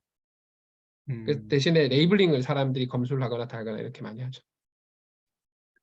다른 포스트에서 봤던 게 이제 2020년대 초반까지 이제 그동안 위키나 이제 뭐 여러 군데에서 쌓였던 데이터들이 학습에서 어지간한 건 거의 다 활용이 됐고, 그러니까 이제 시간이 지나면서 생성되는 새로운 데이터에 비해서 이제 학습에 필요한 데이터 양이 기하급수적으로 더 많이 필요하다. 그래서 이제 데이터의 고갈이 다가오고 있다. 이런 뭐 말도 있었더라고요. 그래서 신세틱 데이터가 이제 의미 있는 포지션인 상황에서 이제 또 이런 뭐 굳이 꼭 그런 걸 또 사용해야 되냐. 그래서 뭐 이런 것들이 뭐 이렇게 한 의견으로 이렇게 들어갔었던 것 같습니다. 근데 그리고 AI 개발자로부터 나왔던 게 아니라 그냥 이 AI나 챗 GPT로 이어서, 그러니까 챗 GPT가 만들어낸 글들의 우려를 가진 사람이 그냥 쓴 말이라고 봐주시면 좋을 것 같아요. 네. 사실 근데 저는 꼭 그렇게 생각하지 않는 게, 지금 인터넷 커먼 콜에 쌓여가는 데이터 속도가 훨씬 빠르거든요. 그러니까 늘 그래 왔듯이 지금까지 만들어진 데이터보다 앞으로 만들어질 데이터가 훨씬 많을 거예요. 뭐 사용자가 당연히 늘고 디바이스가 늘고 하니까, 사용 빈도도 늘고 하니까. 그렇겠네요. 그래서 그 학습 데이터, 그러니까 데이터 절대량은 많아질 건데, 굉장히 효과적인 학습 코퍼스를 만드는 건 조금 다른 문제긴 합니다. 네. 아, 그렇죠. 사용하기 네. 위한 다른 절차들이 필요하니까요. 네. 네, 감사합니다. 저는 여기까지 준비했습니다. 네, 감사합니다. 권민기님 계시죠? 요거 올려드릴게요. 이거만 하면 되나? 말하기 허용? 뭐라 해야 되나? 네, 들리시나요? 예, 잘 들립니다. 안녕하세요. 네, 오랜만에요. 네, 새해 복 많이 받으십시오. 잘 지내셨죠? 그냥 간단하게 제가 네, 논문을 하나 써서 본인 논문 소개, 네, 이런 거 좋습니다. 저희 굉장히 좋아하고요. 네, 부탁드립니다. 디비전 모델이네요. 네, 되게 간단하게만 소개해 드리려고 하는데 네, 그 디퓨전 모델이 대부분 유넷으로 지금까지는 만들어져 있거든요. 물론 최근에 뭐 트랜스폼으로 소타를 찍었다는 논문이 나오긴 했는데 그 전까지는 대부분 다 유넷으로 만들고 있고, 그때 이제 유넷의 가운데 있는 보틀넥을 시멘틱 레이턴트 스페이스처럼 쓸 수 있다라는 논문인데요. 이게 사실 그냥 되면은 이미 다른 사람들이 다 했겠죠. 근데 그냥은 안 되고요. 그 수식을 좀 분해를 해가지고 DDIM에서 썼었던 수식을 이렇게 잘 살펴보면은 어떤 다음 스텝으로 넘어가는 디노이징에 해당되는 수식 텀이 있고, 그리고 어떤 이미지로 갈지를 예측하는 predicted x0라는 텀이 있는데, 이 중에서 다음 스텝으로 넘어가는 부분은 가만히 냅두고 predicted x0, 즉 어떤 이미지를 생성할지에 해당되는 부분만 이제 가운데 보틀넥을 조절해줘서 더해주면은 에디팅이 된다라는 논문입니다. 그래서 이제 피규어에서 보시면은 PT라고 적혀져 있는 게 그 predicted x제로 해가지고 수식을 그냥 기호화 시켜 놓은 거거든요. 그래서 PT에 보시면은 입실론에 틸다가 붙어 있는데 저 틸다가 이제 에디팅을 했다는 뜻이고요. 위에 DT는 원래 아웃풋을 그대로 써가지고 이제 이끌어가면은 이미지가 에디팅이 된다라는 겁니다. 그래서 뭐 만약에 스타일 클립 같은 논문을 좀 아시면은 쉽게 이해가 되실 텐데 그냥 간단하게 클립 가지고 레이턴트 스페이스 상에서 디렉션을 찾은 거고요. 찾은 디렉션으로 에디팅을 할 수 있다라는 거고 이제 아무래도 디퓨전 모델이 인버전이 되게 자유롭거든요. 그래서 아무 이미지나 가져다 놓고 인버전 시킨 다음에 에디팅하면은 에디팅이 됩니다. 그래서 다양한 데이터셋에서 실험을 다 해봤고요. 논문상에서는 5개를 말해놨는데 거기다 뭐 이미지넷이랑 FFHQ 이런 애들까지도 에디팅이 다 되는 걸 확인을 해서 좀 아키텍처도 한 3개, 4개 정도 실험을 해봤던 것 같아요. 그래서 유넷 기반의 아키텍처는 다 되는 것 같고요. 그리고 진짜 레이턴트 스페이스처럼 쓸 수 있어서 아직 공개 아카이빙 하지 않은 논문 링크를 하나 올려놨는데 저 들어가 보시면은 스타일 트랜스퍼 같은 것도 이제 걔네서 했던 거랑 비슷하게 할 수 있습니다. 그래서 관심 있으시면 보시면 좋을 것 같고요. 그래서 핵심 포인트는 제 생각에는 이 수식을 나눠가지고 일부만 바꿔줬다는 게 핵심일 것 같네요. 네. 어쨌든 이 뭉쳐져 있던 거를 디컴포즈를 해가지고, 그죠? 실제로 레이턴트와 에디팅에 관련된 건 뽑아내서 했더니 잘 되더라. 이제 레이턴트 스페이스로 쓸 수 있더라. 네, 굉장히 의미 있는 연구 같습니다. 감사드리고요. 감사합니다. 예. 원래 아마 이쪽 그 생성 모델 쪽으로 하신 거예요? 아니면 레이턴트 스페이스 리프레젠테이션 러닝 쪽에 관심이 있으셨던 거예요? 저 원래 생성 모델을 했었고요. 원래 네. 인쪽 하다가 네. 디퓨전을 하고 있습니다. 네. 요즘은 디퓨전이죠. 예, 디퓨전이 대세입니다. 네, 공유 감사합니다. 네, 저 주위에 개 나시려는 분들이 막 말리고 있어요. 디퓨전 하셔야 된다고. 네. 네, 감사합니다. 오늘 준비된 내용은 여기까지인 것 같고요. 거의 3개월 만에 진행한 위클리 AI 아카이브라 그런지 굉장히 오래 거의 1시간 반 넘게 진행을 한 것 같습니다. 청취해 주신 분들 감사드리고요. 모두 새해 복 많이 받으시고 다음 주에는 좀 더 컴팩트하게 할 수 있도록 준비하겠습니다. 유튜브도 페이스북도 되도록 테스팅을 잘 할 거고요. 저희 토론자분들이 저의 실수로 방 셋업 잘못한 바람에 카메라를 켜지 못했는데 다음 주에는 꼭 다 켤 수 있도록 준비하겠습니다. 네, 모두들 감사드리고요. 편한 밤 되세요. 네, 수고 많으셨습니다. 수고하셨습니다. 감사합니다. 수고하셨습니다. 고맙습니다.